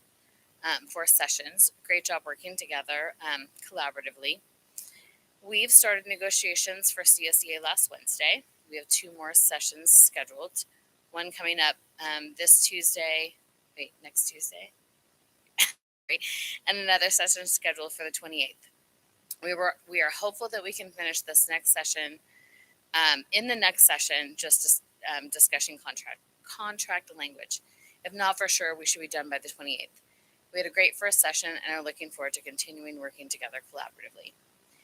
In child nutrition news, Zeta, her team, and HR had a hiring fair yesterday, and we are hopeful we got 6 applicants to fill our many vacant positions.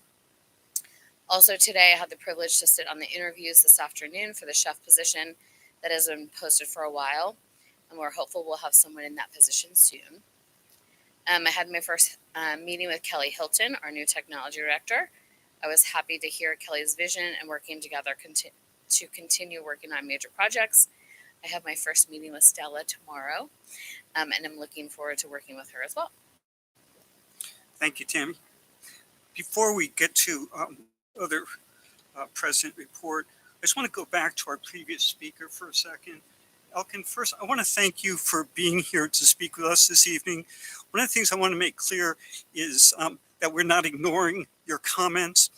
When we get to non-agendized items, due to the Brown Act in California, we cannot address or take any action during the meeting when something's brought up that's not on our agenda. But I want to assure you that we heard you.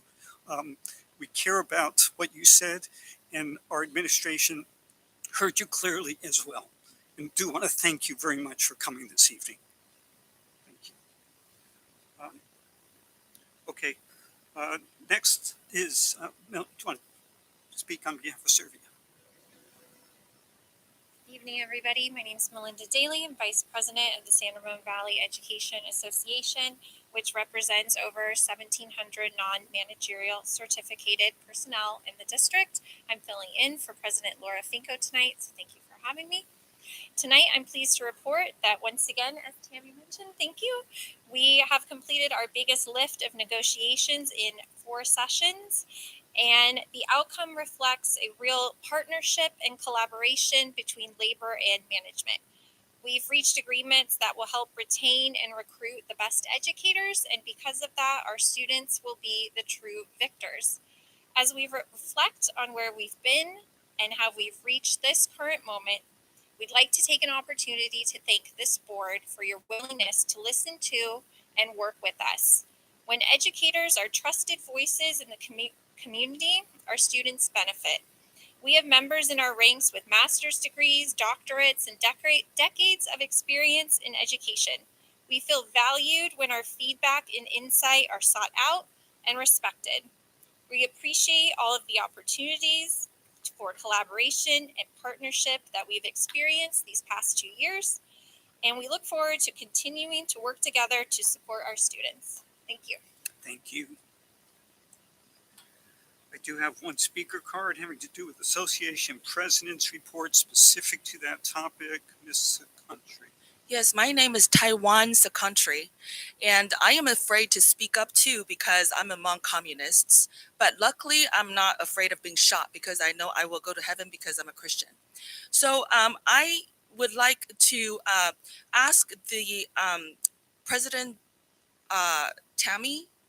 I'm not sure if she is able to compel Technology Director Ms. Kelly, who is newly appointed to this position, to be agendaed on the board meetings and to come and speak to us. I believe her directions should be disclosed to everyone in the community and not to just teachers. I've been wanting to understand about the technology philosophy and issues in our district. Personally, my students' record has been messed up by different people who come on board at this department. I was personally told that I'm a racist just because I was afraid to sign my name, my real name, so I can speak to a technology director. Back then, it was Mr. Pitzer. And if I don't disclose my full name, I was not allowed to talk to anyone, or I was called a racist. So please compel Ms. Hilton to come and speak to everyone. There shouldn't be any prejudice or discrimination, right? Thank you. Oh, by the way, I no longer applause because last time when I applauded for a speaker that was here who spoke conservatively, I was disciplined by Miss Israel, and I still have my time. And she asked me if I wanted to go outside You because need I to was speak on the applauding, so topic. I no longer applaud. I Thank just you. want to disclose. Thank you for Thank you. speaking. And we will look towards having technology presentations in future meetings. So make sure everyone is up to date on our direction in that area. Moving on to item 9.10, our student board member. Hi, so I know Dr. Malloy and Mr. Campopiano was at yesterday's Student Senate meeting. In terms of student feedback overall in the district's initiatives, a lot of it is aligned with where we're going, where we're headed in the future, which is amazing in terms of equity, deep learning, and inclusion. One of the biggest things at school is academic stress, which we've known, and it's something difficult to deal with, especially because there also has to be that communication with parents as well and the environment that's created. And that reflects on a lot of different issues as well in terms of like LGBTQ and other issues that students feel one way about, and administration is trying to move forward with initiatives to address student concerns. But there also has to be strong communication with parents to make sure that student voices are understood and that school is a safe place even when someone's home may not be. But in terms of the subcommittees at Student Senate, Equity is working on an anti-bullying video currently.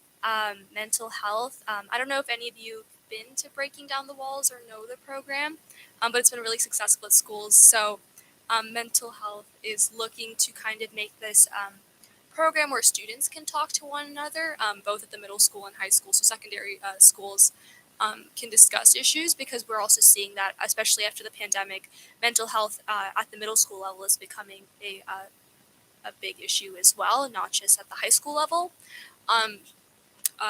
Increasing student voice, that subcommittee is focusing on quarterly forums to both increase awareness of the Student Senate as a whole, so more students feel comfortable voicing their concerns and they know their representatives, as well as gaining input and feedback. They're also looking into, and this is a really cool, interesting idea that I hadn't even thought of myself, but reaching out to members of Congress and paying more attention to what's happening politically in terms of propositions, bills, legislations that pertain to education that students should be aware of. And I think that's great in terms of political engagement at the school level, which is something you don't hear a lot about. And then LGBTQ is sending out a survey to figure out what issues they would like to address first.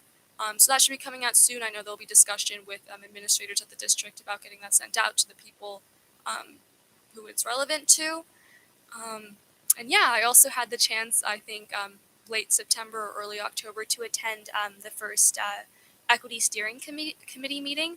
And it was great to just see how many students were a part of the committee as well, and that input being taken seriously. That was really heartening, as well as how much agreement there was from administrators, teachers, parents, and students on issues that need to be addressed in terms of equity, making sure everyone has a space and are provided the resources that they need to be successful.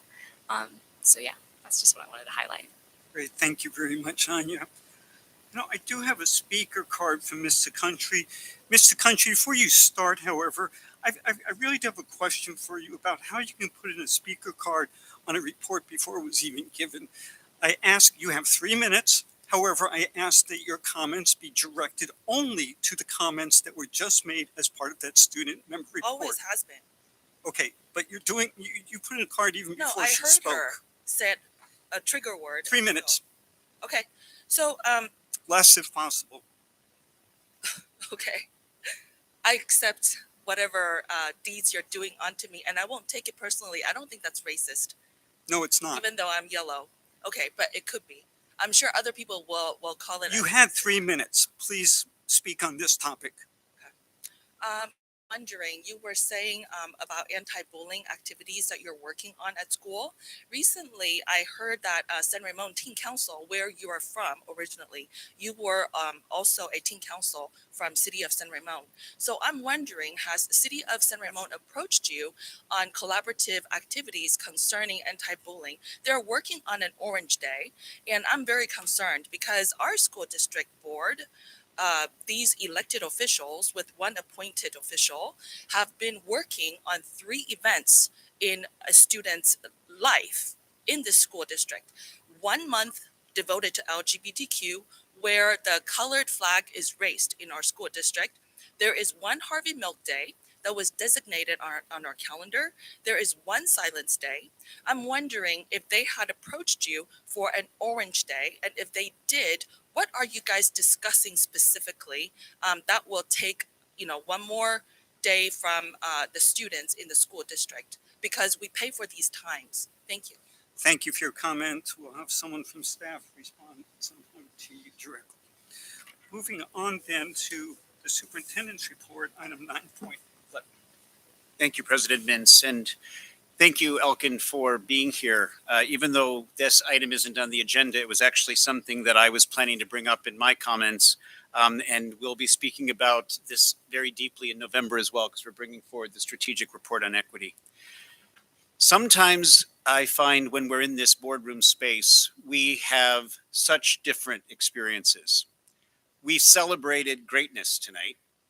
Our teacher, Shavante Eddington, schools, and students. And we also need to face issues in our schools that are not okay. And I'm grateful to our board who has given an absolute direction to me and us that we have to create safe and inclusive places for every single student, and we cannot stop until that's the case. And your voice tonight only amplifies that which we must do for 30,000 kids. Having said that, we also hear in this space sometimes why we shouldn't be doing this work. That we should focus on academics, which of course we are. But what is sometimes missing is students can't learn when they feel threatened. Students can't learn when they feel unsafe. So every month we come here and it's an open forum for people to share their views. And sometimes when we listen to all those views as staff, I won't speak for board, it can become very difficult to figure out how to navigate because we're trying to find common ground. I know we're working hard to say, can everyone agree that each and every student needs to be safe? And most everyone nods their head. Can everyone agree that not every student feels that way? We've heard again tonight an example. Then, does everyone understand that there will not be any change to the learning environment unless we figure out ways to understand each other's cultures, religions, ethnicities, identities, etc.? If we don't do that, there is no ability to actually end the kind of behavior that we heard about this evening. So I'm grateful to our board for actually giving an unbelievably clear direction. I'm grateful to our staff because, frankly, we're all responsible and I'm seeing great progress. And I ask our community to think about where the common ground is. And I'm only asking for that because each and every day through the emails, through the social media posts, through the comments that are made, it's taking us off the work because it's not always accurate and it just pulls us into corners. I was with Student Senate yesterday and they said loudly and clearly, we are on the right path because we're not okay yet. We do great things in this district, but not everyone is okay. So yes, we are committed to academic excellence. Yes, we are committed to broadening the definition of success so that kids are happy and healthy. And we will bring more information next month regarding that deep learning and innovation, which includes math. So I'm not stepping away from that. But it's got to be a both and. It cannot be an either or. But the either or discussions that continue to flourish and the emotions surrounding that distract the work. I wasn't planning to say any of that this evening. So I appreciate you because you needed to be here. Your voice needed to be here. And our job is to work with our students. Because the other thing I've been sharing to Student Senate and every student I have communicated with, students sometimes ask the adults to fix it. And you know what? We've got a job to do. But students actually have the ideas on what needs to happen. And so instead of having forums, which we do regularly, where students tell us, the staff, the board, adults, what needs to happen, we need to turn that question and say, tell us what you need and why, and then help us with the solutions. Why am I saying this? We have completed our thought exchange for parents and caregivers, which is a survey tool that has all kinds of capabilities to it. We are engaged in the staff thought exchange now. And then there's going to be a student thought exchange. And if what I heard from students yesterday comes through what we learned through that thought exchange, we're going to have different views between parents, caregivers, staff, and students that we will bring to a workshop in December and then to a board meeting if decisions need to be made. But I'm grateful to our board because what you have asked of me is that, yes, we engage our parents as our number one partners. Yes, we collaborate with our staff who helps us each day, but students' voices drive us. And you've been very clear that that has to be the direction where we head. So I'm grateful that we are engaged in that process and that we will be bringing you that data soon. I want to make just a couple of other quick comments. Tonight, you will see policy changes. You're going to be seeing a lot more policy changes over the next while, but I need to be clear, these are policy changes that don't originate from SRVUSD. The policy changes that originate from SRVUSD, we will bring forward very formally, explain the reasons why we need to address something. We will ask your advice. We will take it back. We will come back in another meeting to make any additional changes before you pass it. The type of policy you're seeing tonight, and you will see in every meeting, is when state law needs to be incorporated. And usually it is our School Boards Association that provides that language for us for your consideration. And I wanted to clarify that because there are some members of our community that feel that what is before you tonight actually originates from here, which it does not. It truly comes right from the legislation. And if tonight you need anything about that legislation, I brought it here so that we can read it. I want a major shout out to our Education Foundation for the Run for Education, for the amazing weekend we had together, for the community building, for the support for students, for the energy. I was able to participate in person for the first time, and to Vanessa Beristain and everyone involved. It was just a wonderful experience, and I wanted to name that. And even though we introduced Stella Kemp, our new Assistant Superintendent, at the last meeting, because she was here visiting us, here you are at the table, and we are grateful that you are here as well. So those are my comments for this evening. Thank you.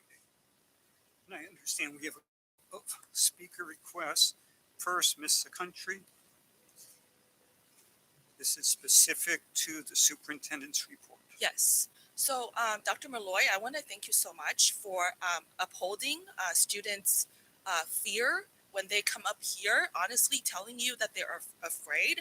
We should address that.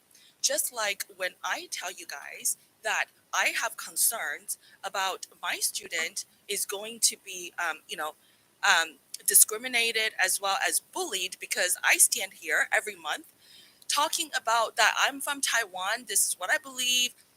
There are real threats and intimidations as well. Now, I want to ask you to please talk about these things, which I find from my ethnicity difficult to understand. And that has to do with what Mr. Alkin said about his fear and his ethnicity. From Taiwan, we were never admitted to the United Nations after 1978.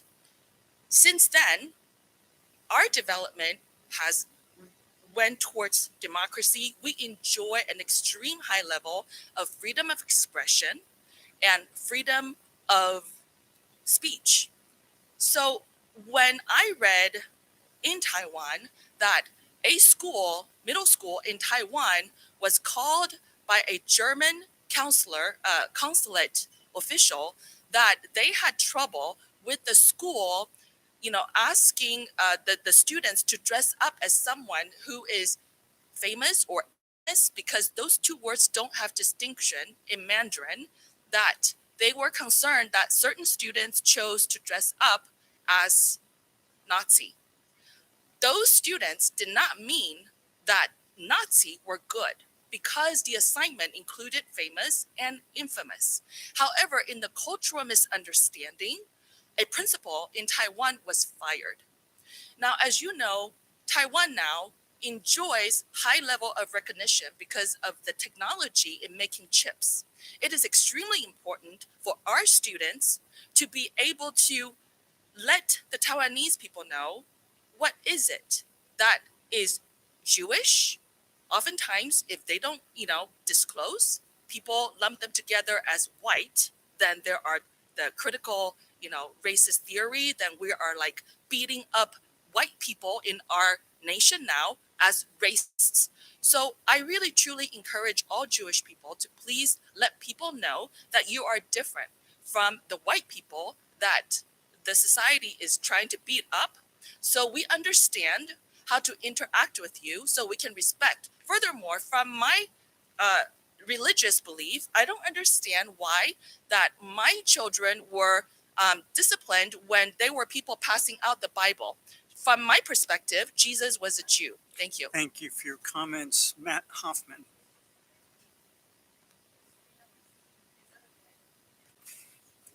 Matt Hoffman.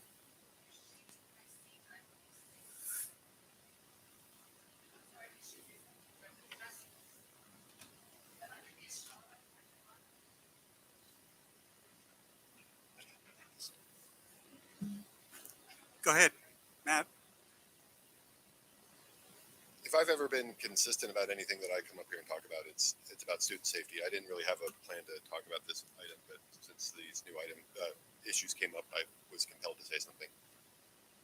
I've been talking about student safety up here for over a year. I remember I came up here in the first board meeting session of 2021 in September and was talking about violence at school.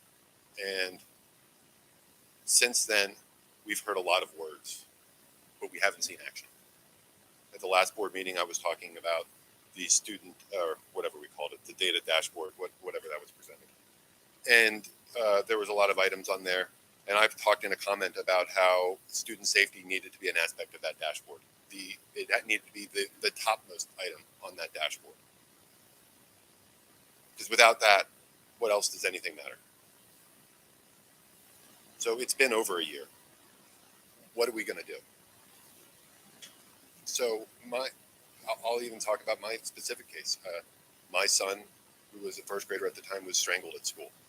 He was attacked, he was strangled, he was attacked to the point where a teacher took pictures of the injuries that he sustained while he was attacked at school.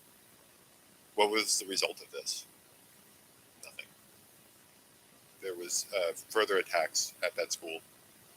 What were the results of those attacks? Nothing that we saw.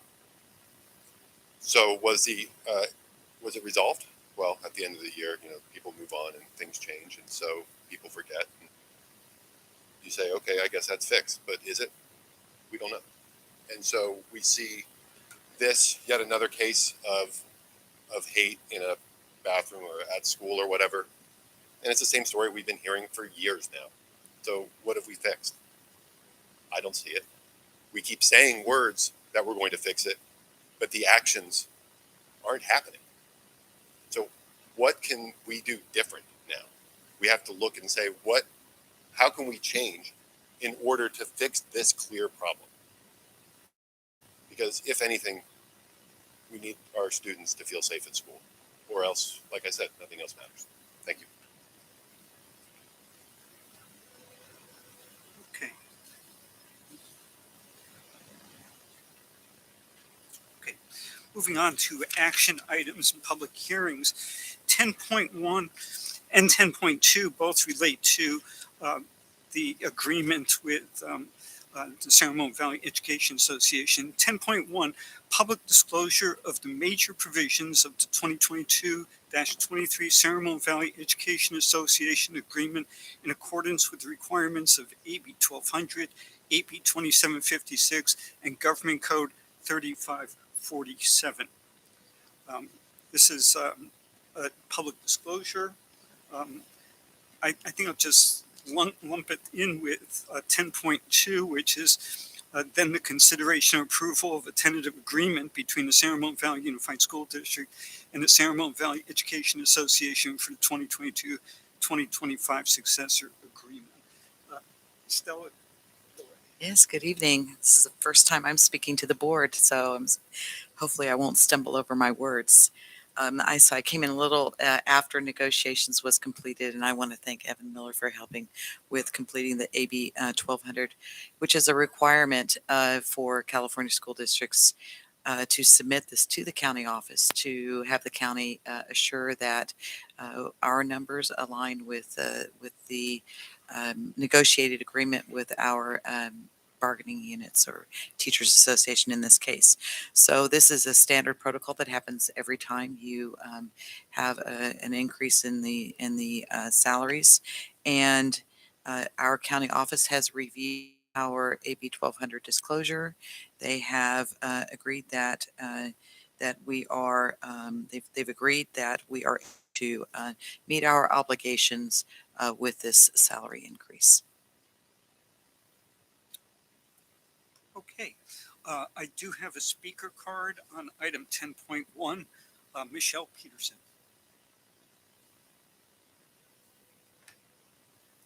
Thank you.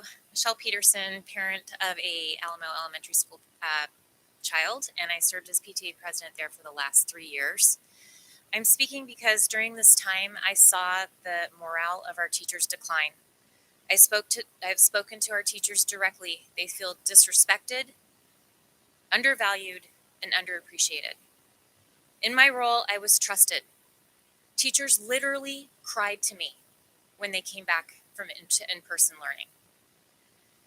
I share this because we need to value and support our educators and show them that they are valued. I support the raise being provided for through negotiations of 8.5%.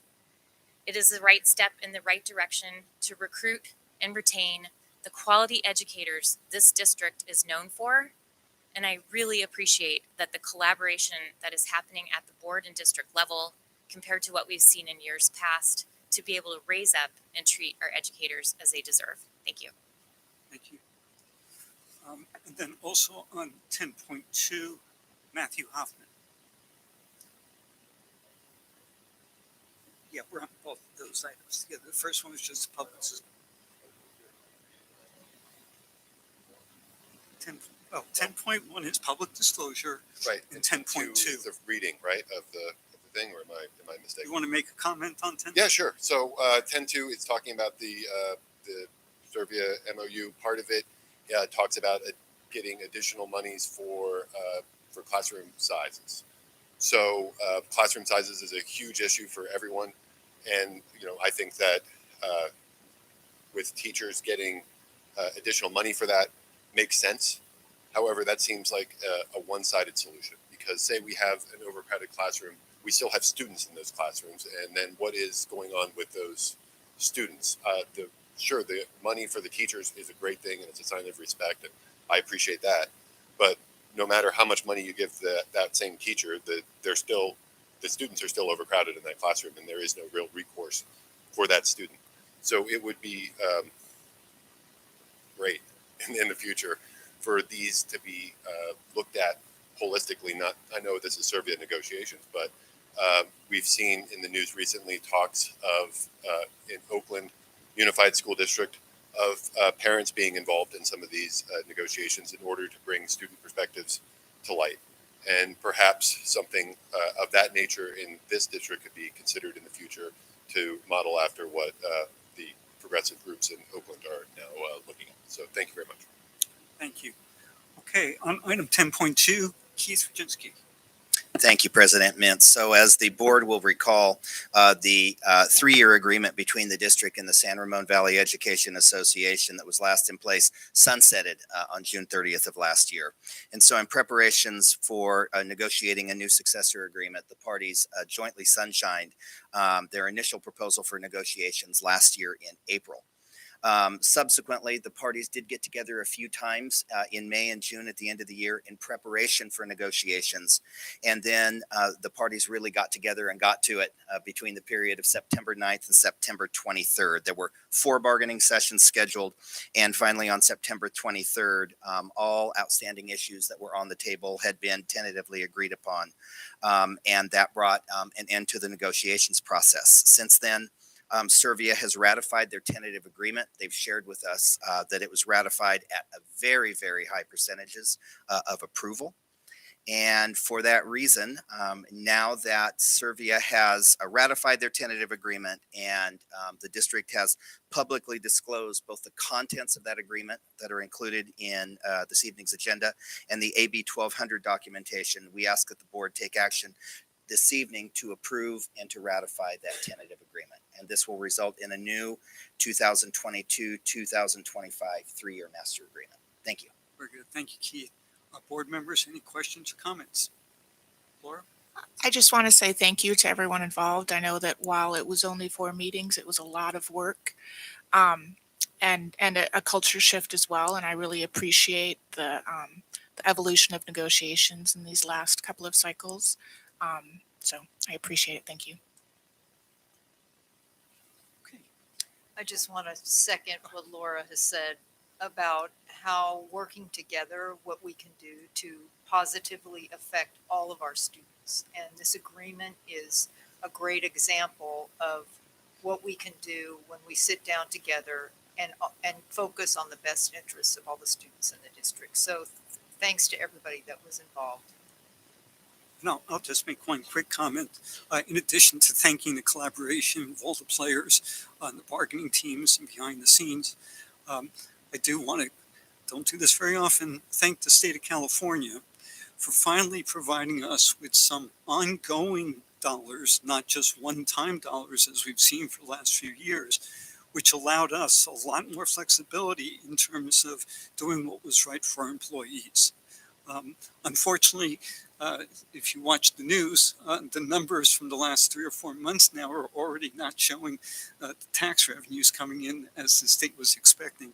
So it's going to be interesting to see if, unfortunately, this is short-lived. However, in the case of the school district, given the monies that were provided to us this year, we're finding ourselves, not having a structural deficit for the first time in a number of years. And it's a great place for us to be in. And it's great to be working with our employee associations to make best use of, not having to worry about being in a structural deficit and hopefully maintaining that level of participation going forward. Before we vote, I do have a card on item 10.2 from Ms. Country. So this question is for Mr. Mintz. You just mentioned that California has given us money. I would like you to please disclose that. Personally, I am for these 2 items because our teachers have worked through hell and they deserve this raise on top of all the inflation. No dispute about that. However, if California state can give us money, I would like to know how much so I can thank them. In addition, would you kindly please ask them to do the same for our students who currently may run out of money for lunch? We have so much surplus in California. They really do need to pay for everyone's lunch meals so we don't have to fight each other. Furthermore, I would like to see California to take up the responsibilities to issue those extra surpluses to charge the retirement fund, which is called STRS, for teachers instead of stealing from their retirement fund. Thank you. I'll just point out that within our staff reports, we include 1200 and others, all of the financial issues associated with this, the funds that make up our revenues as well as expenses of the district, and that's available for you to review. Can I have a motion to approve? Move tentative approval. agreement? I'll second. The motion was made by Board Member Ordway and seconded by Board Member Bratt. Roll call vote. Student Board Member Iapan. Aye. Board Member Ordway. Aye. Board Member Clark. Aye. Board Member Bratt. Aye. Board Member Hurd. Aye. Board Member Mintz. Aye. The motion passes 5-0. Thank you. And again, thank you to our bargaining teams for their hard work. President Mintz, if I could, just very quickly at the potential expense of being repetitive, we do want to take a moment now that we've completed negotiations to thank Servia once again for their commitment to completing negotiations in both the spirit of collaboration and in record time for what I think we've heard tonight is the second consecutive year. We also really want to give a shout out to and thank and acknowledge all of those who served on the bargaining teams for both the Servia side of the table as well as the district side of the table. It takes a lot of time, a lot of preparation to do that, and oftentimes it can be an emotional process. And so without these individuals, the positive results would certainly not have been possible. So for Servia, on the Servia team, lead negotiator Didi Judice, Johan Somerville, Sarah Kahn, John Vespi, Melinda Daly, President Laura Finko, and CTA Representative Larry Spots. And on the district team, we had Christine Wajardo, Meredith Bullock, Amy Capurro, Kevin Ahern, Carrie Vandestar, Evan Miller, Trustee Rachel Hurd, and District Lead Negotiator Melanie Jones. And we don't say it enough, we do want to give a shout out to our board as well.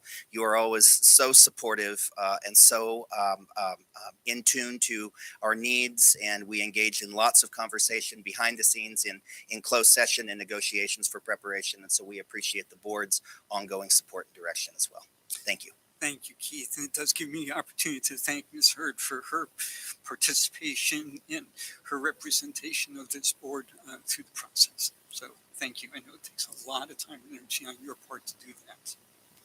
Moving on now to item 10.3, consideration of adoption of resolution number 37/22-23, approval of provisional internship permit requests. Mr. Regenski. This is once again the routine request. We're asking the board for authorization this evening to hire 2 elementary special day class teachers on provisional internship permits. Their names are listed in the resolution, and so we're asking for board approval. Thank you, board members. Any questions or comments? No, I have a speaker card on this item. Matt Hoffman.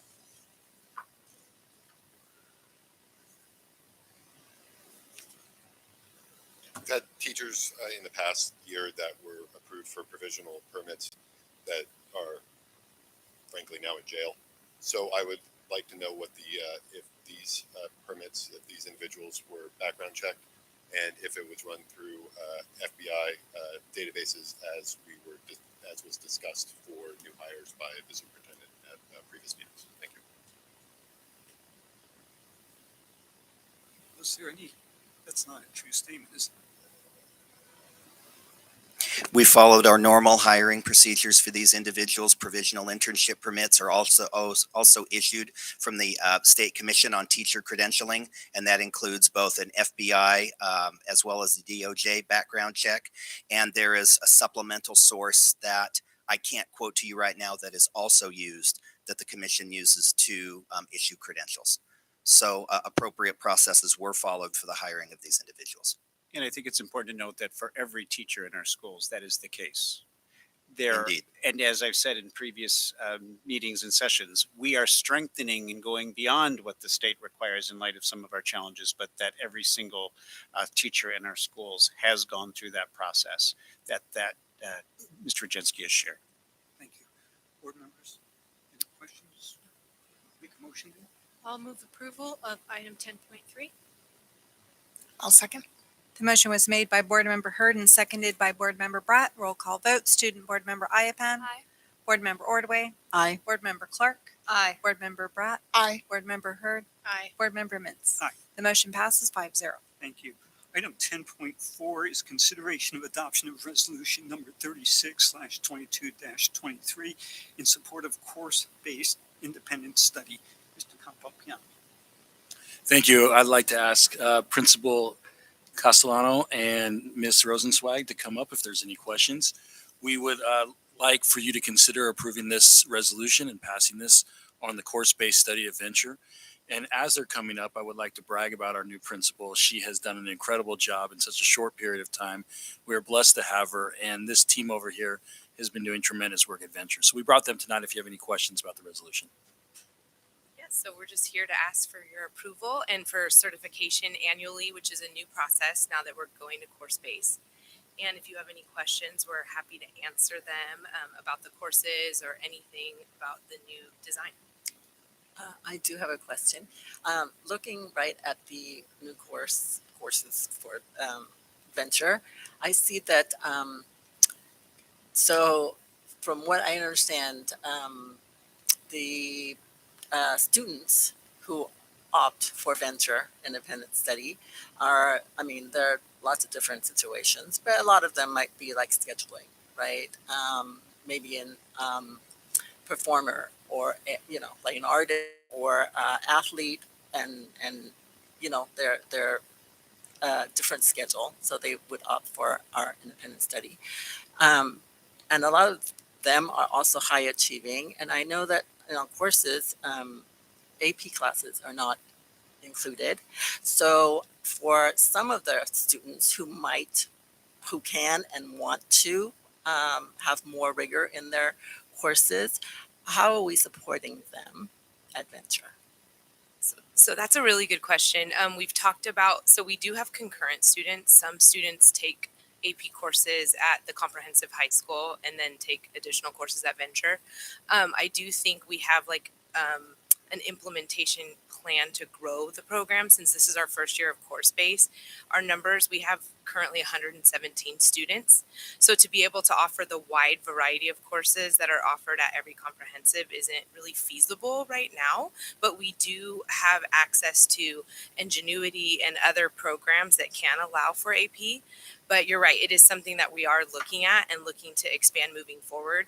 The awesome thing about course base is that every year we're asking the board to certify the courses. So it is my hope that we would come back every year and you would be able to see a growing number of courses that we are able to offer to address those kind of things. So it's definitely something that our team talks about, and we do support students in accessing those courses at their comprehensive site if we don't have them available in our program. Yeah, no, thank you. Because I understand that, because venture, right, enrollment is much smaller than our comprehensive high schools, that we can't, offer all the different AP and different classes. But I do appreciate that we're looking on other, like in concurrent, other ways of supporting those students who would like to and want to pursue that. Thank you. Thank you. Can I follow up with Susanna? Are there any partnerships happening with DVC for our venture students specifically, and ways that we can kind of help support the PLI programs for them to fill those gaps? So I wish my awesome counselor, who I know is listening live because she'll be texting me if I do anything wrong, would be here to talk about that partnership. I have several students I know that are enrolled concurrently in courses. She works closely with the DVC counseling department, but I don't want to, since I'm so new, I don't know about the extent of that. I would love to grow that as also as a part of our program. So again, I feel like we're in our infancy, but those are things that we definitely can tap into, especially because we are small, that would allow for additional opportunities for our students. Also in the CTE area, that's another area that we are looking to grow. Yeah, and I saw that there was a history of baseball, which is really interesting and niche and kind of cool. I'm curious, I think I saw that, right? History of baseball. Yeah. I'm curious, is there an annual survey by the students about coursework for the following year, or the sustainability of a class, that kind of thing? So there definitely will be. So History of Baseball is a course that is offered in our REACH program, which is under Venture there. So you could see we grouped differently just so you would understand the different course offerings. But yes, definitely student voice, surveying them. We're actually involved in this Elevate pilot, which we're looking at like the conditions of the classroom. And so definitely looking at course offering and course requests as we build our master schedule next year. It's definitely going to be driven definitely by the students. So again, it is new. They're online with all their different teachers. They're able to access their peers, which is awesome because that wasn't the way it was before. And then bring them in for labs and individual work, group presentations and all that. So it's really exciting to see, but I'm looking forward to seeing how it grows. Yeah, and just one more thing. Sorry. I just want to say thank you. I see this program and I hear families, talk to families who are using it and kind of shifting back and forth based on the needs of their kids and stuff. And I just, I think it's a jewel in our district that, adds a lot of value to our students and our families and our community. So I really appreciate all the work. So thank you. Yeah, I'll add my thanks to that as well. I think back to when Venture was located at the service center, and you'd walk in and a maze of hallways with just books and piles of things all over the place. And it's amazing to see how we've evolved. And when you look at these course selections now and how the program's going, it's just amazing. It was a great program then, and it's even better now. So I want to thank you for being here this evening and presenting it to us. With that, I do have one speaker card from this country. I have two questions, and one is compelled because Mr. Mintz failed to mention my pull out of the consent agenda for 1216, which is related to independent studies as well. So that's why I'm asking. I will check my card.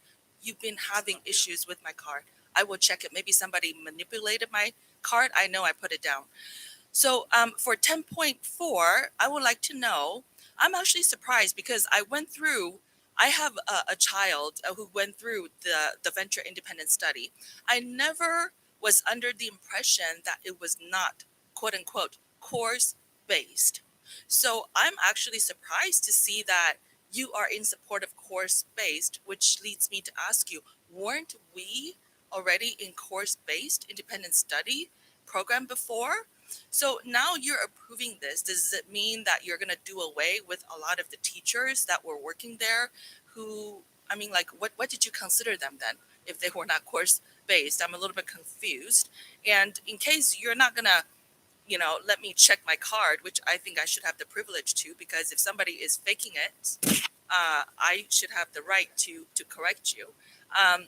That you are approving, consider to approve 12.16 for a consent agenda, Administrative Regulation 6158. How does that change, or how does that support your now course-based independent study? Thank you. Can you quickly answer a question about change to course-based and what that means?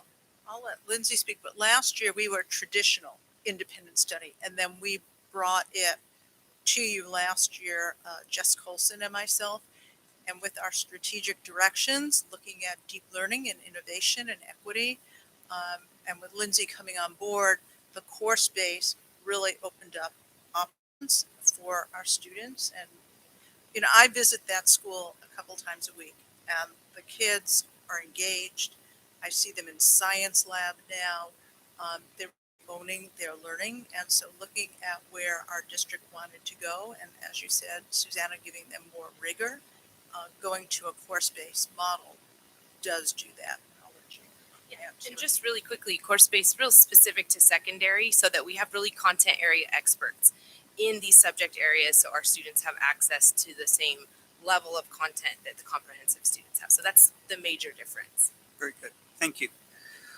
I open it up to the board now for a motion to accept the adoption of Resolution 36 in support of course-based independent study. So moved. Second. The motion was made by Board Member Clark and seconded by Board Member Ordway. Roll call vote. Student Board Member Iapon. Aye. Board Member Ordway. Aye. Board Member Clark. Aye. Board Member Bratt. Aye. Board Member Hurd. Aye. Board Member Mintz. Aye. The motion passed 5-0. Thank you. Item 10.5, consideration of approval of the architect selection for the professional planning services for facilities master plan.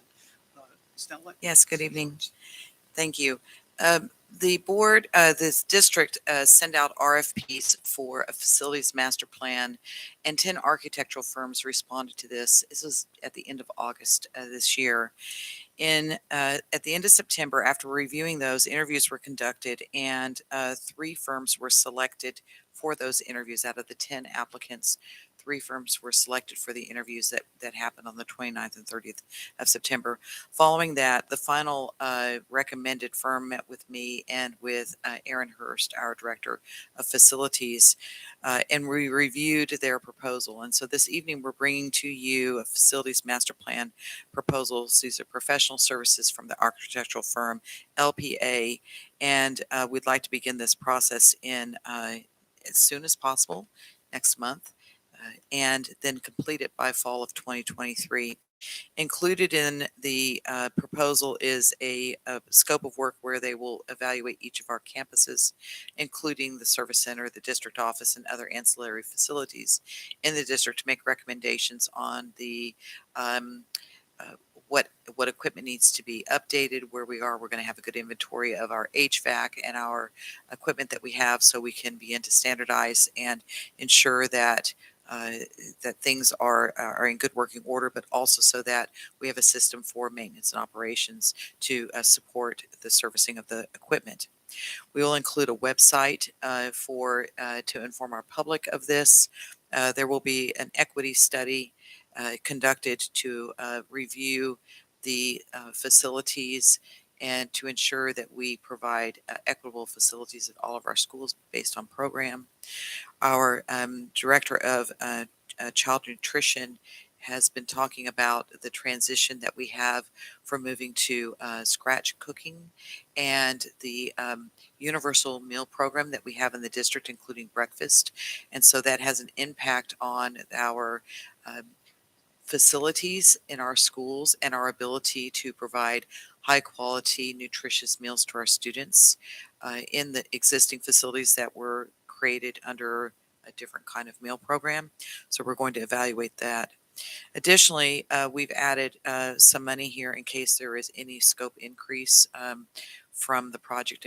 As we begin to go down this road, if we explore and identify additional areas that we'd like to look at, we added a cushion of $28,000 to give us the opportunity in case we needed to increase the scope and wouldn't have to come back to the board for additional approval. So this evening you have, and we will be posting the proposal from LPA to our website so the public will be able to see what's in the packet. Thank you, Dr. Kemp. This is something I think is really important from the facility side for our district.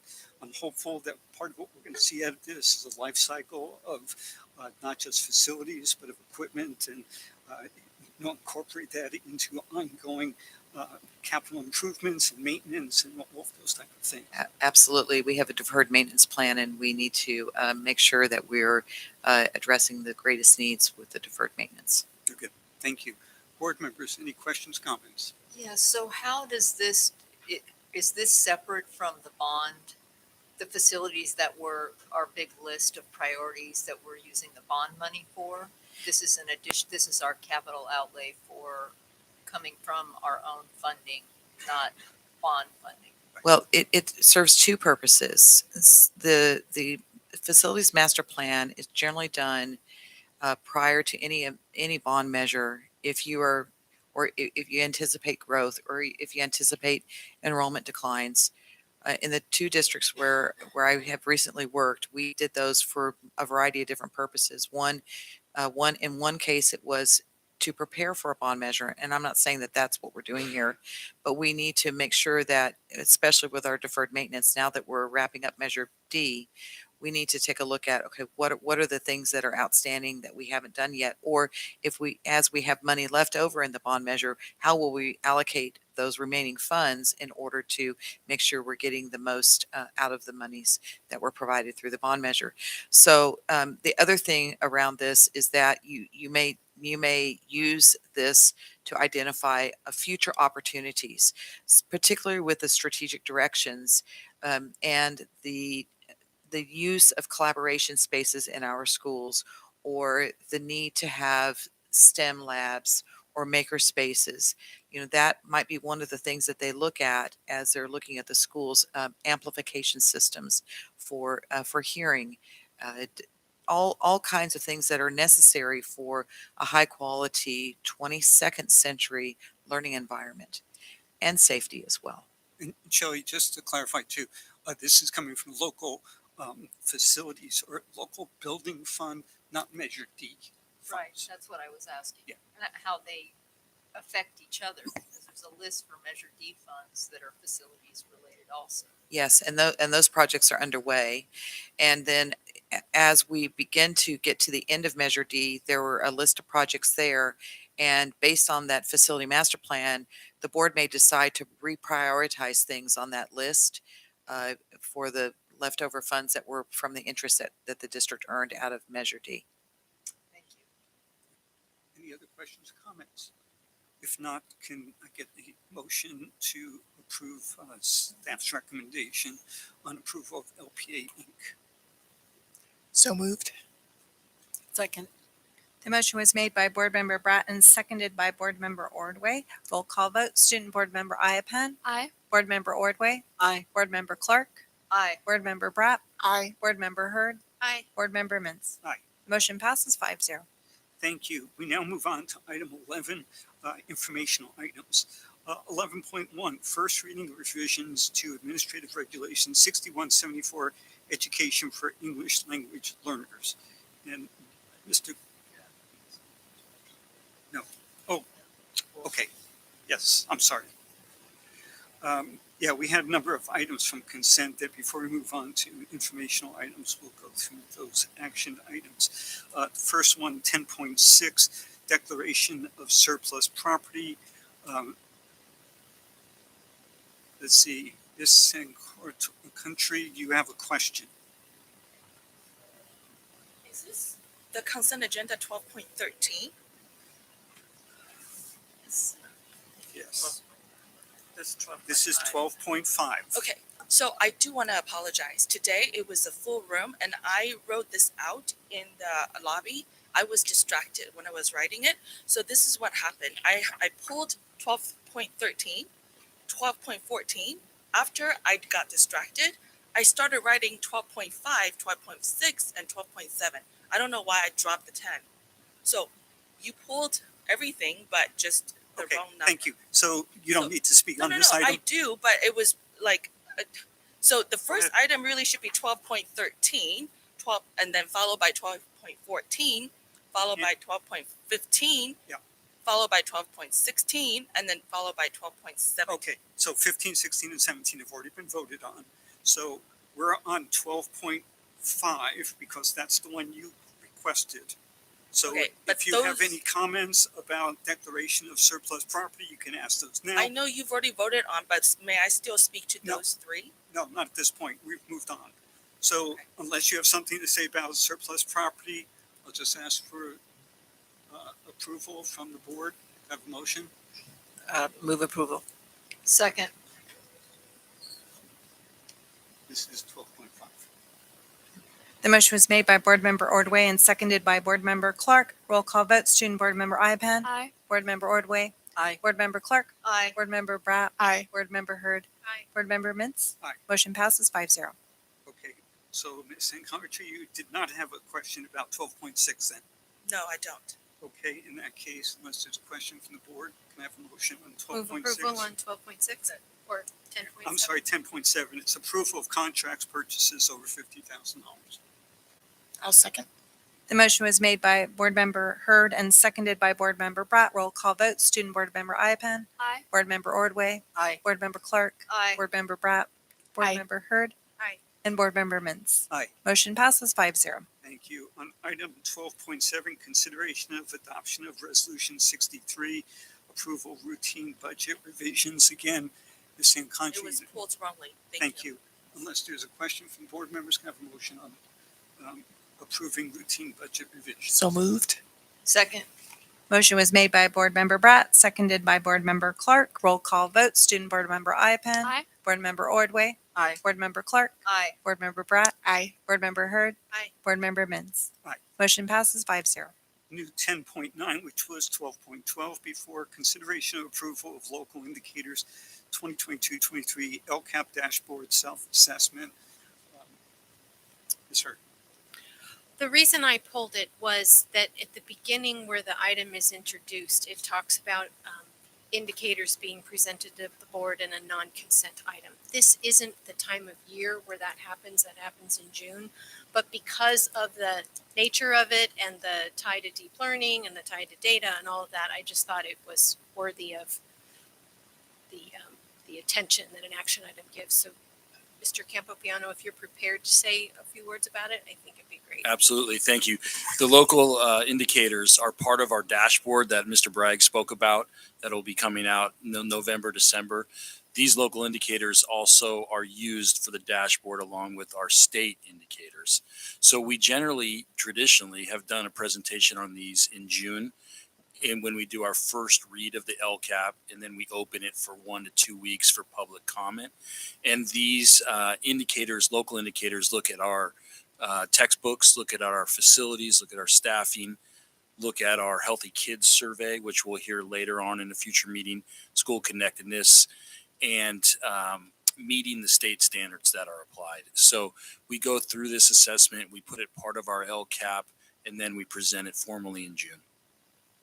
I appreciate it being brought to us now because it seems like the data is more timely and relevant and it's leading into the LCAP process rather than just looking in the rears before we approve the next one. So, And if I could say one other thing, thank you. Our first LCAP meeting is in November, and we will be presenting this for the group to start to inform our discussion. but I think it's also helpful for all 5 board members to see it. So thank you. Yeah. And I just add my thanks too for all the work that's gone into providing these indicators. It's a good read. With that, unless I'll there's move other approval. questions. Yeah. Thank you. Second. Excuse me. The motion was made by Board Member Hurd and seconded by Board Member Ordway. Roll call vote. Student Board Member Iapan. Aye. Board Member Ordway. Aye. Board Member Clark. Aye. Board Member Bratt. Aye. Board Member Hurd. Aye. Board Member Mintz. Aye. Motion passes 5-0. Okay, item 10.10, which was consent calendar item 1213 before, consideration of adoption of resolution number 38/22-23, approval of assignment outside of credential per ed code 44256. Mr. Country, you have a question? I do. And to make sure that we move a little bit faster, I would like to combine 1213 and 12.14 together because they're of the same nature, just for different subject matters of the teachers. My question is, we are making some exceptions to allow these teachers to teach, but from the reports provided in the packet, I'm not quite sure what we're exempting. Are we exempting that 1 year of credentialing? Because the report basically just says that, a credential is this, but it doesn't say then what are we, approving to make an exception of.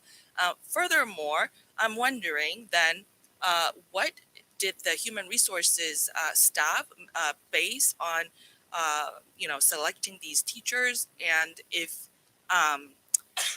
they had at least taken subject matter tests? Thank you.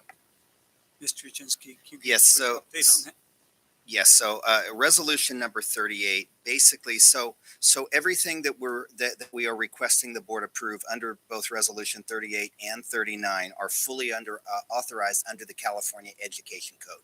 Okay, so what resolution 38 essentially does is it allows somebody who holds a multiple subjects teaching credential, which is typically your elementary self-contained class type of credential, to teach what is called a departmentalized subject. The 11 individuals who are listed there happen to be science prep teachers. And because they only teach science, they can either possess a multiple subject credential with a certain number of units, either 12 units overall or 6 upper division units in science to teach that subject, or they can have a multiple subjects credential with a supplementary science authorization, or they can hold a single subject science credential. So these individuals all have multiple subjects credentials. They all have the minimum number of science units, and so they're fully authorized under 44256 to teach departmentalized science, in this case, science prep. What resolution number 39 does is it provides a similar allowance under 44258.2 for somebody who holds a single subject teaching credential. In this particular case, Mr. Armstrong, who happens to be a teacher at Iron Horse Middle School, has a life science credential.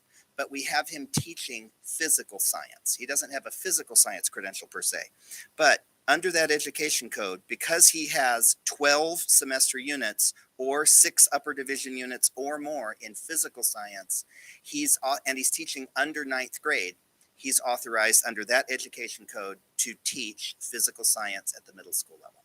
That's what these two resolutions request. Thank you for clarification. Okay, board members, any questions on 10.10, which is approval of assignment and credential 44256? If none, may I have a motion to approve? So moved. Second. The motion was made by Board Member Clark and seconded by Board Member Hurd. Roll call vote. Student Board Member Iapan. Aye. Board Member Ordway. Aye. Board Member Clark. Aye. Board Member Bratt. Aye. Board Member Hurd. Aye. Board Member Mintz. Aye. The motion passes 5-0. And item 10.11, previously 12.14, consideration of adoption of resolution number 39, 2223, approval of assignment outside of credential per Ed Code 44258.2. Any questions, board members?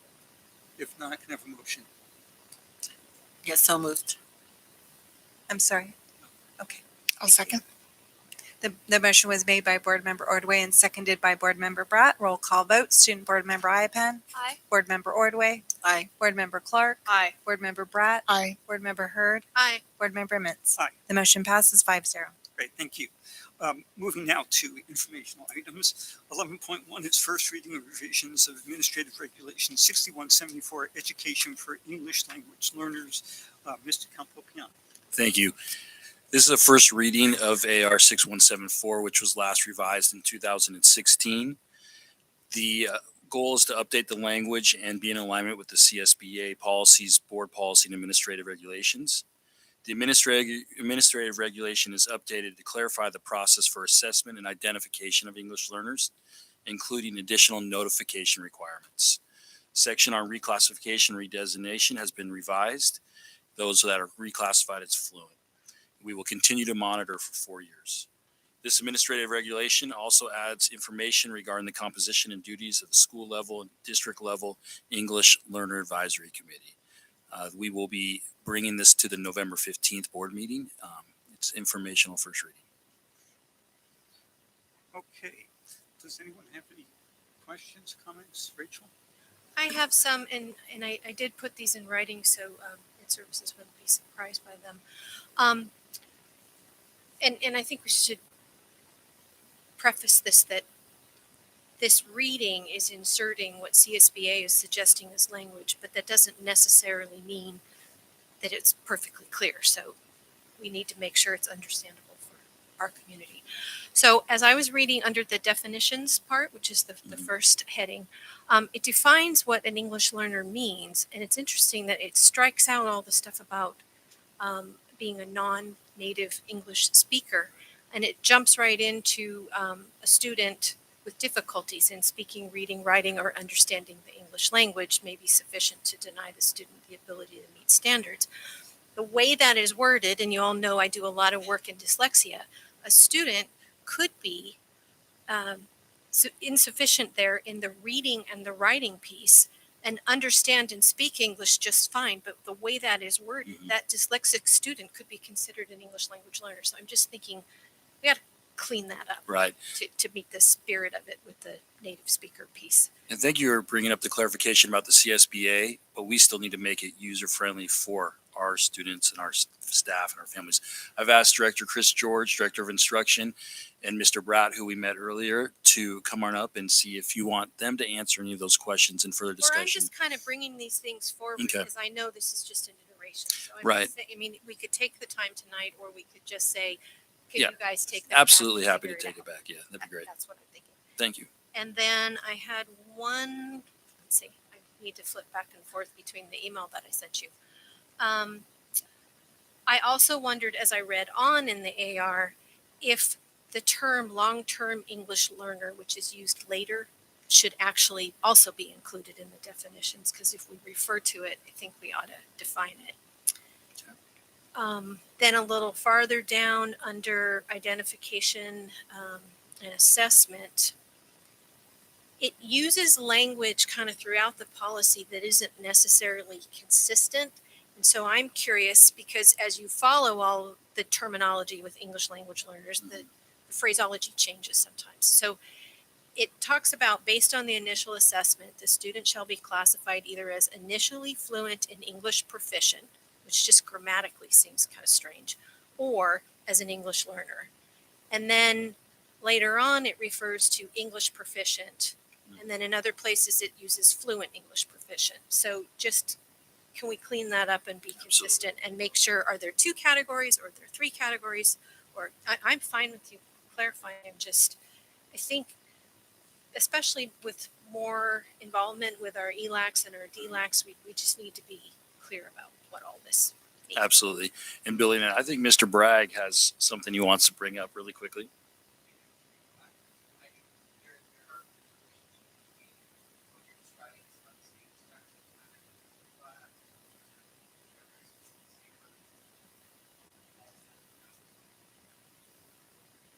Okay, and my best thing was let's be consistent about them because they're kind of all over the place. Team, you have to come to the microphone if you're going to speak. That's it. Others? I just had a couple of quick things. One is on page 58 of 257 of our report, it talks to how we communicate with parents about the program. And since we're talking about students who are English language learners, I suspect that there may be many times, in fact, that those parents are also not native English speakers.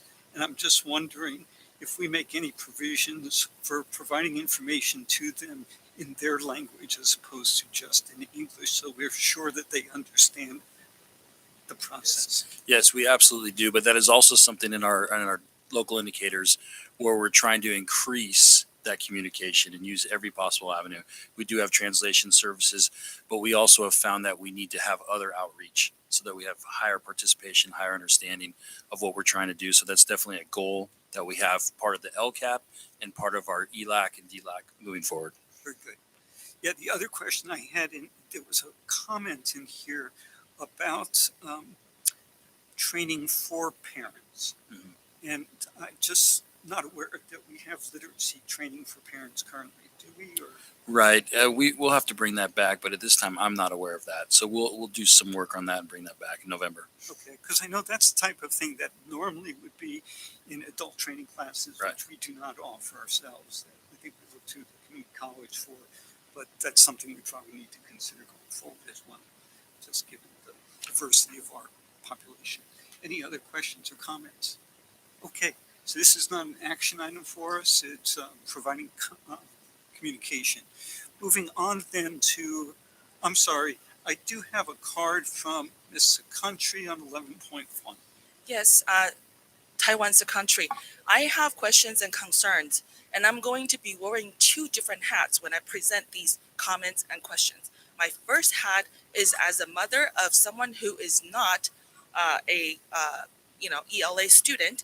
I'm concerned if these students are included in a regular class, and if they are, I feel that you are giving so much attention and power to a specific, selection of parents, then I'm afraid that my student is going to be sitting there and basically be taught like an ELA. Furthermore, I'm afraid of abuse, President Mintz just said that these parents you select may also be an ELA person, if you will, using that term themselves. So it's very possible for someone who is English sufficient, knows the politics, knows the system, can sort of loopholing, usurping them as their privilege and right to insist on something that doesn't really benefit them. In other words, they're not direct beneficiary or victim of any fallacy of the policies or the positive outcome of the policies. So that is really questionable. I would like you to please disclose that to the public if possible. these two readings, which you had, I was appalled when I was reading the attachments. You read it out. You scratched out everything. That was basically a trash toss of what we had established. And then you went in there, redefined what is the ELA, and then you inserted lots of power that did not exist. Who gave you this power to do so much of these, revisions? The community needs to be updated on how that impacts their students, rights. Now I'm going to take the hat off. I was a ELA student myself. I came to this country when I was 13. I grew, through. Back then it was called ESL.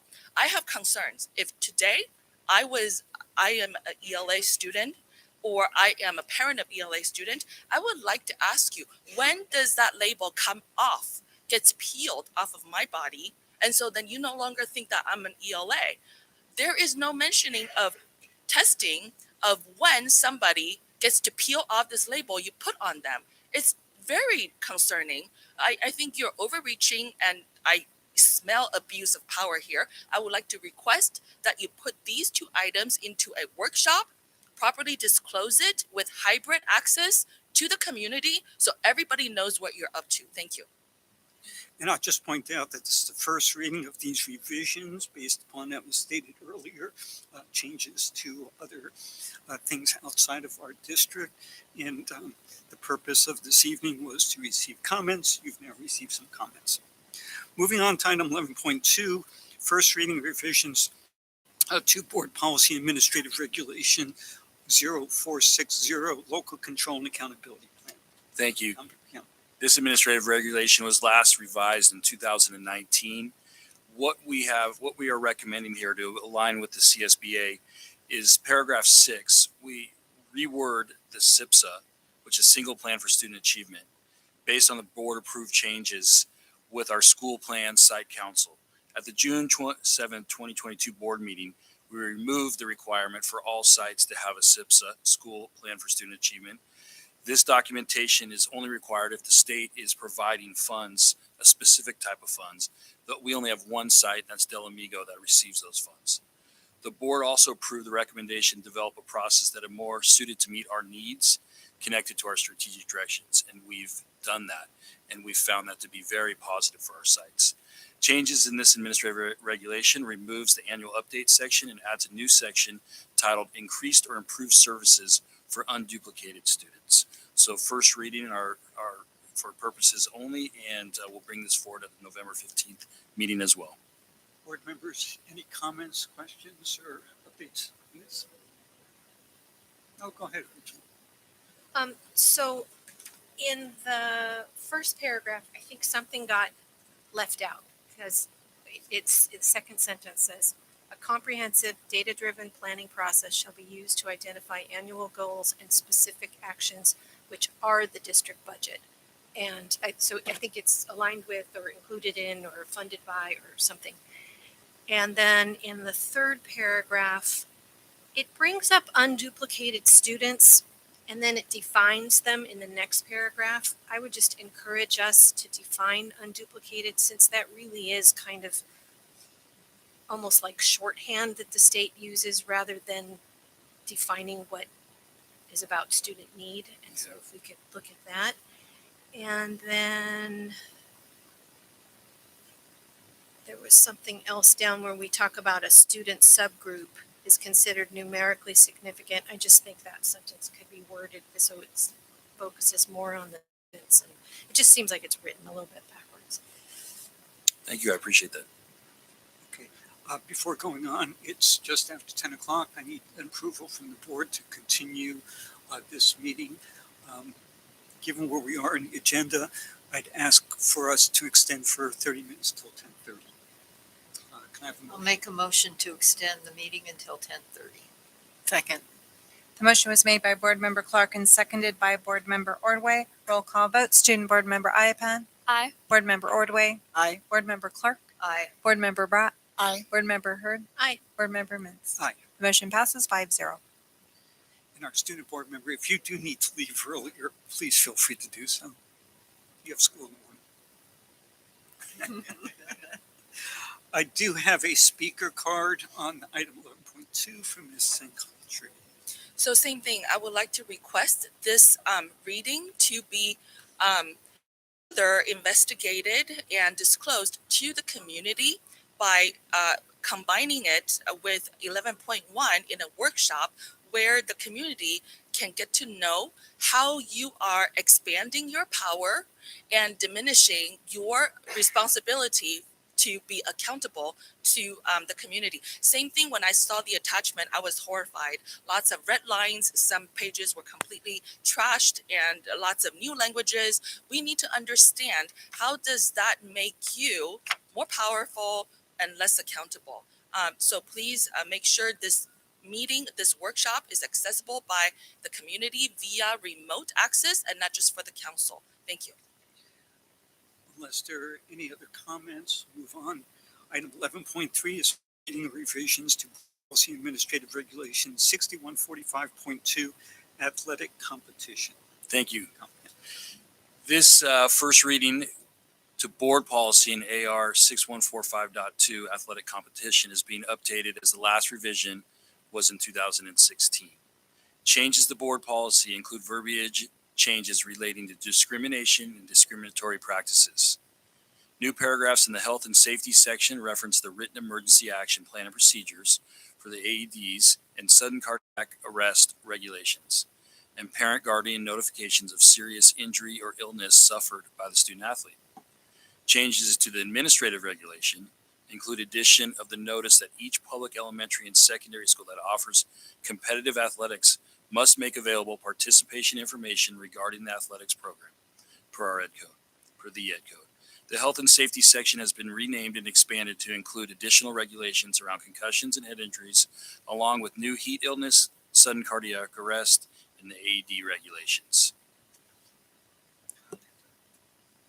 And I'll just add, because I did receive a couple of questions from our community members, so I just thought I'd use this forum to clarify that AB 1266 is the law of California, and it states the following: the pupil shall be permitted to participate in sex-segregated school programs and activities, including athletic teams and competitions, and use facilities consistent with his or her gender identity, irrespective of the gender listed on the pupil's records. I read this to you just for our community as well, because that portion of the policy is just CSBA's request. It's your choice, but it's actually the law whether we put that in policy or not. So even if it's not in policy, we have to. We must comply with that, and it's nothing to do with anything that's been decided or determined by me, my staff, or the board. It's actually the state that requires that. Thank you for pointing that out. Board members, questions, comments? I just have a quick one. Now, this is referring specifically to athletic competition, and I'm just wondering, are there other places where we discuss particularly things like concussion protocols when it's dealing with like PE class as opposed to after school sports, for instance? Great question. If there is an injury in our PE physical education classes, there are reporting mechanisms that both the teacher provides and we communicate with the families. That is the additional piece is the heat and the smoke quality as well. We monitor that and make decisions whether it's safe to be outside with our students. Okay. And I bring it up because I had a young friend from a different school district who actually got hurt and sustained a concussion in her PE class. And they didn't follow through to her after-school sport team to actually follow a concussion protocol. So I just want to make sure that that's not an issue for us, given the different policies. Thank you. And I think that communication, we will check on that, but whether it gets from the nurse is what I'm hearing, teacher, nurse, athletic director, coach, that's very important. So thank you. Okay. And the other part of that too is that we're providing this information about concussions and head injuries to parents, guardians of students who are student athletes. And again, I wonder if it's something that we should be providing to all parents in terms of, that there are protocols, that there are processes in place for injuries during the school year. Thank you. We are making additions to our student handbooks, and we've also put it as part of our preseason coaching requirements where we meet with all the coaches per season to communicate with their families. So we are trying to increase that communication through different methods. Great, thank you. Anything else, board members? I have Rachel? just a tiny thing. Sure. In that very first paragraph, I think characteristic, you want to be plural. And at the top of page 105, I think the paragraph that's in black should have been crossed out because the exact wording is in the red paragraph down below it. But the red one includes more stuff. Yeah. Good. I do have a couple of speaker cards on this item. First, Ms. St. Country. So this particular item doesn't really impact me directly. I am speaking on behalf of people who sent me here. They would like you to please also put it on the some sort of workshop so that they can get to understand what exactly do you mean and ask questions. And the access needs to be hybrid. We don't want our son or daughter just because they enjoy a sport and then later on turn up in your compliance or a uniform reporting or have some sort of like negative impact in their records that will eventually impact them for life, especially when it concerns gender and those behaviors. We need to be properly disclosed. We have the desire to want to respect everyone. We also need to be heard and be respected. The best way to make sure that we don't come here complaining that we are hating each other is to make sure we understand each other, and proper ways of communication is necessary. Having these be passed at a consent agenda or like sneak in when people are afraid to come and ask questions because they're videoed or they're threatened, it doesn't help anyone. So please provide remote access in a workshop when people can ask you specific questions. Also for the adults, about oftentimes athletic programs are, continued by or perpetuated by volunteers, and they don't deserve to be misunderstood, misaccused, and later on. You need to properly disclose to the students' parents as well as those adults who are kind enough to volunteer for athletic programs. Thank you. Thank you for your comments. Mr. Hoffman.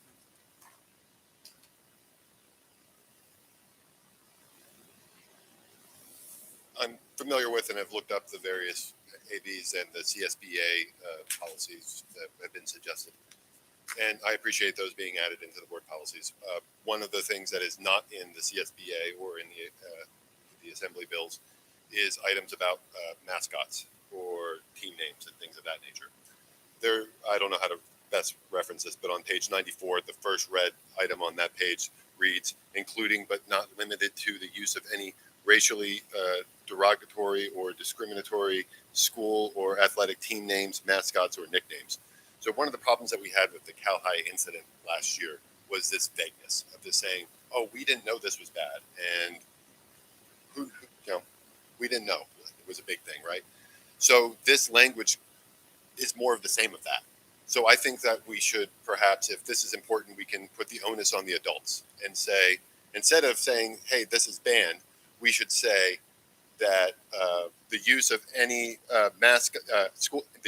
school athletic team name, mascot, or nickname will be approved in writing by the superintendent or a designee. Because, everything else in that thing talks about the superintendent or the designee shall do this, the superintendent or a designee shall do that.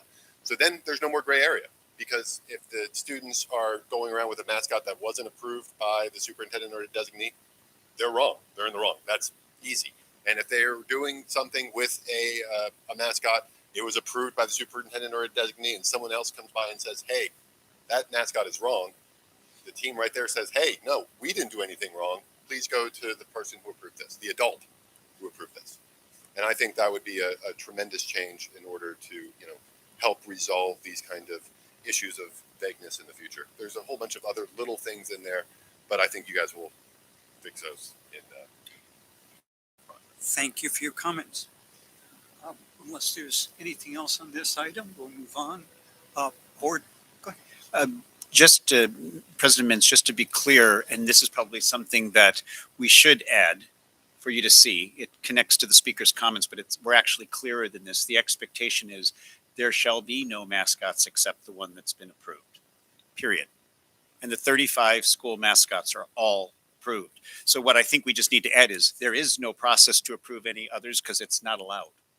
And we've communicated that clearly to our schools, especially after the challenges we had in the spring. So if it would be clearer, we can certainly add that to this policy just so that it's absolutely clear that there's no need for a process because there isn't any ability to change that which has already been approved. And then If we have a maybe new to school. avoid confusion with that addition with what is there in red that Mr. Hoffman read, maybe we take out the Right. red and we just replace it with. That was CSBA's language, and when we read it as well, again, I want to reiterate, just because CSBA has said it, you've said it, I've said it, doesn't mean you have to approve it. We want you to see it because that's going around to every district in the state. But when we saw it as staff, when we bring forward the final reading as well, we can clarify all of that with one statement.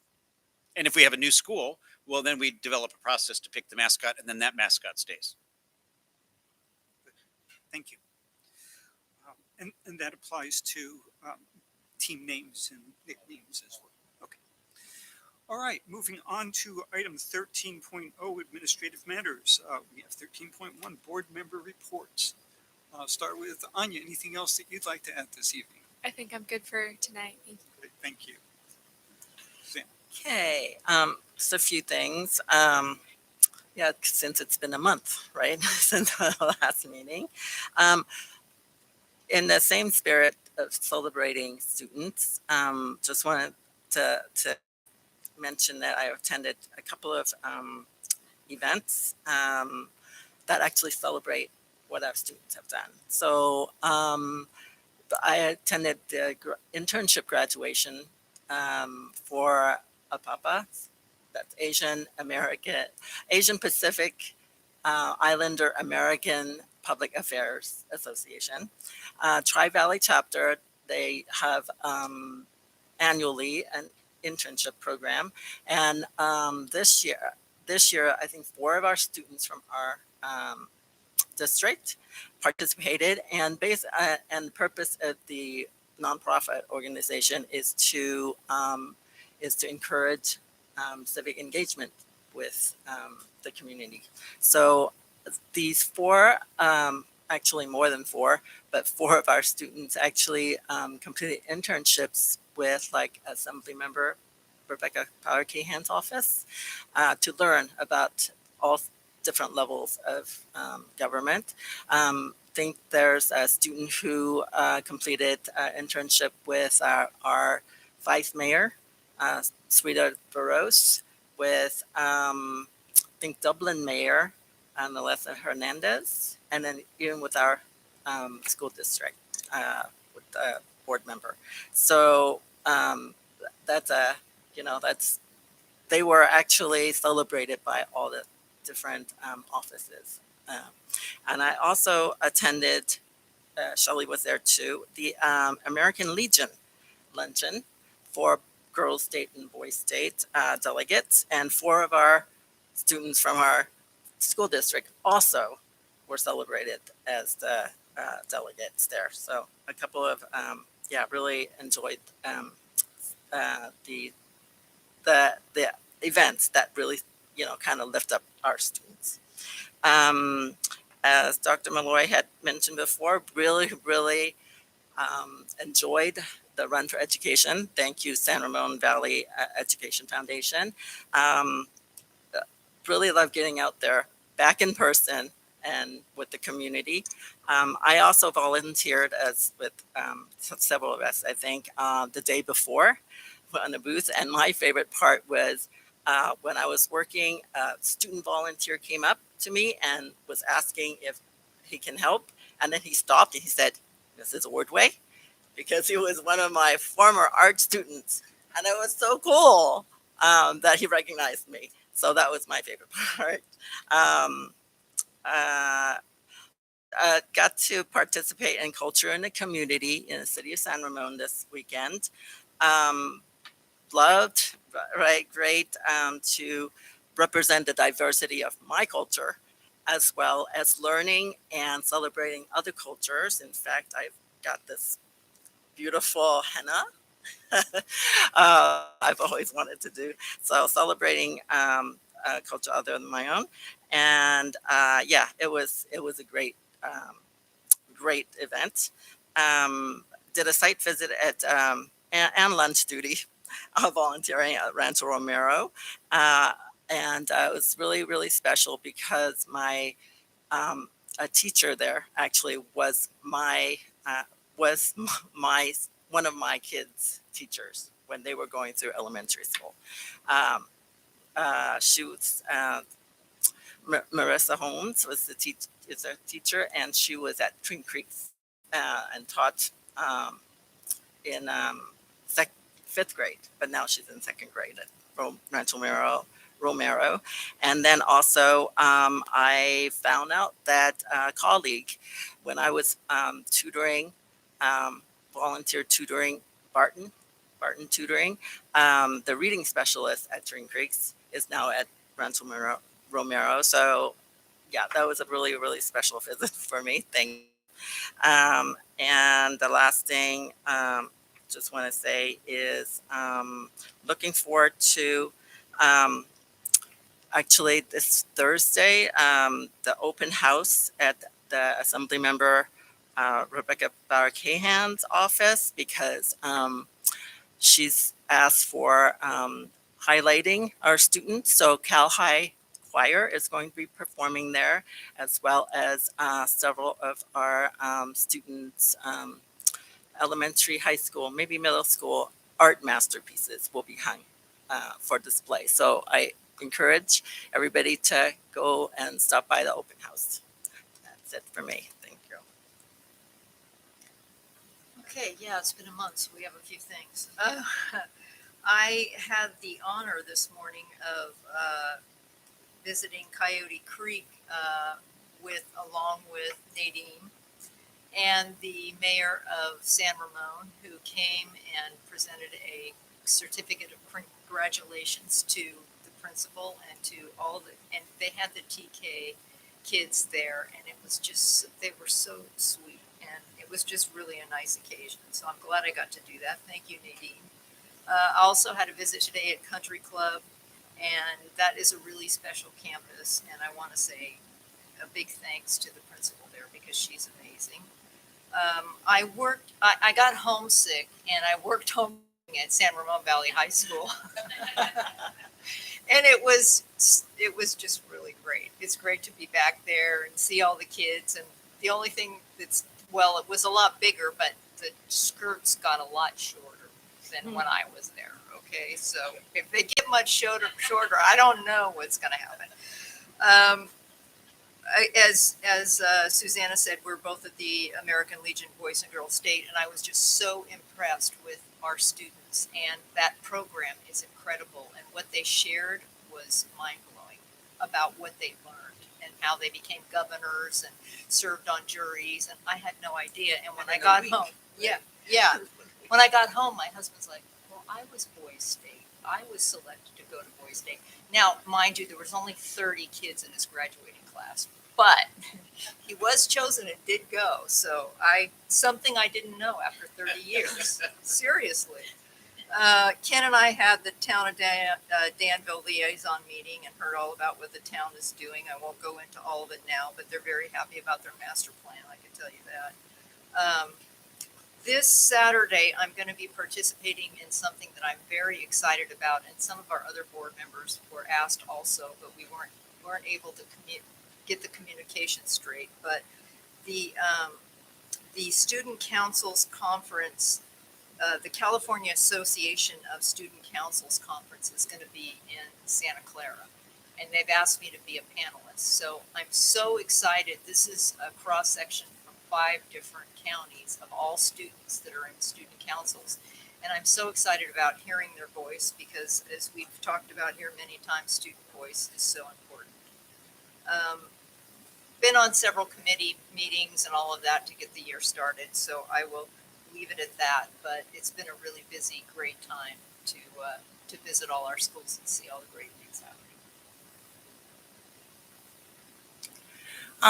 So we had the Traffic's back to school breakfast last week, I think, or the week before. That was great. And I just want to say thank you to everyone at Traffic's and First Student for ensuring that the students that are a part of that program get to our schools safely and help alleviate the traffic around those school sites where we implement Traffic's. And then Run for Education was awesome, amazing. It was so great to have it back in person. We had, no one's mentioned yet, but we had the board workshop last week, and that was that I thought that was really collaborative and wonderful, and I appreciate all the hard work that staff did to kind of set us up so that we could really dig deep into those policy changes. I got to stop by the Del Amigo Fall Festival at Del Amigo High School, and really enjoyed it was a carnival kind of scene, and it was just really fun to see all the students engaging with each other, the adult ed and the reach students, and everyone was really happy, and there was lots of cotton candy and pumpkin painting and fun games, basketballs being thrown around and stuff. It was great. And then lastly, I just want to mention that ballots are in folks' mailboxes, and specifically on March 29th, the board approved a resolution supporting Prop 28. And just to kind of mention that again, so Prop 28 would require a minimum source of annual funding from the state for K through 12 public schools to fund arts education programs. And so I just urge everyone to vote, and while they're voting, to vote yes on Prop 28 to bring some more funding, much needed funding, into our arts programs here in the district. So thank you. In the past month, I've attended the Deep Learning and Innovation Steering Committee, and it was really great that we had 2 students join us there, and we really tapped into what they had to say, and that was really helpful, I think, in terms of driving the adults conversation. Suzanne was there as well. We had the equity meeting, and I want to congratulate John Campopiano and Hong for, I think, the best yet equity meeting. They really made use of breakout rooms, and there was a lot more opportunity for people to talk, and I think that really elevated the meeting. I got to do yard duty at Bollinger Canyon last week. That was the highlight of the week. They were so welcoming, and the kids were so wonderful, and it was really refreshing, or just interesting, to see the difference between campuses about their playground rules. And it was nice that Bollinger Canyon had fewer rules and like no issues. It was really awesome, and just reminded me of the power of a Band-Aid. It's just amazing how, a kid falls, he's just a little tiny scratch, and a Band-Aid makes it all better. I'm also leading, it's an event that the Exceptional Education Committee for the Council of PTAs is hosting on the 27th, but it's a dyslexia simulation interactive activity that we've done before and have had a great turnout. We're doing it again in case anyone wants to attend. It's being publicized in all the PTA school newsletters. That's it. Thank you. And I'll just mention some of the meetings I've attended and events that have already been mentioned. So I'll just say in general how much I appreciate the collaboration that we continue to see across our valley. The Education Foundation was mentioned, the culture in the community, and our students, just the student volunteers is a lot, but just the way that there's synergy between different organizations that incorporate, the town, the city, the school district, the fire district.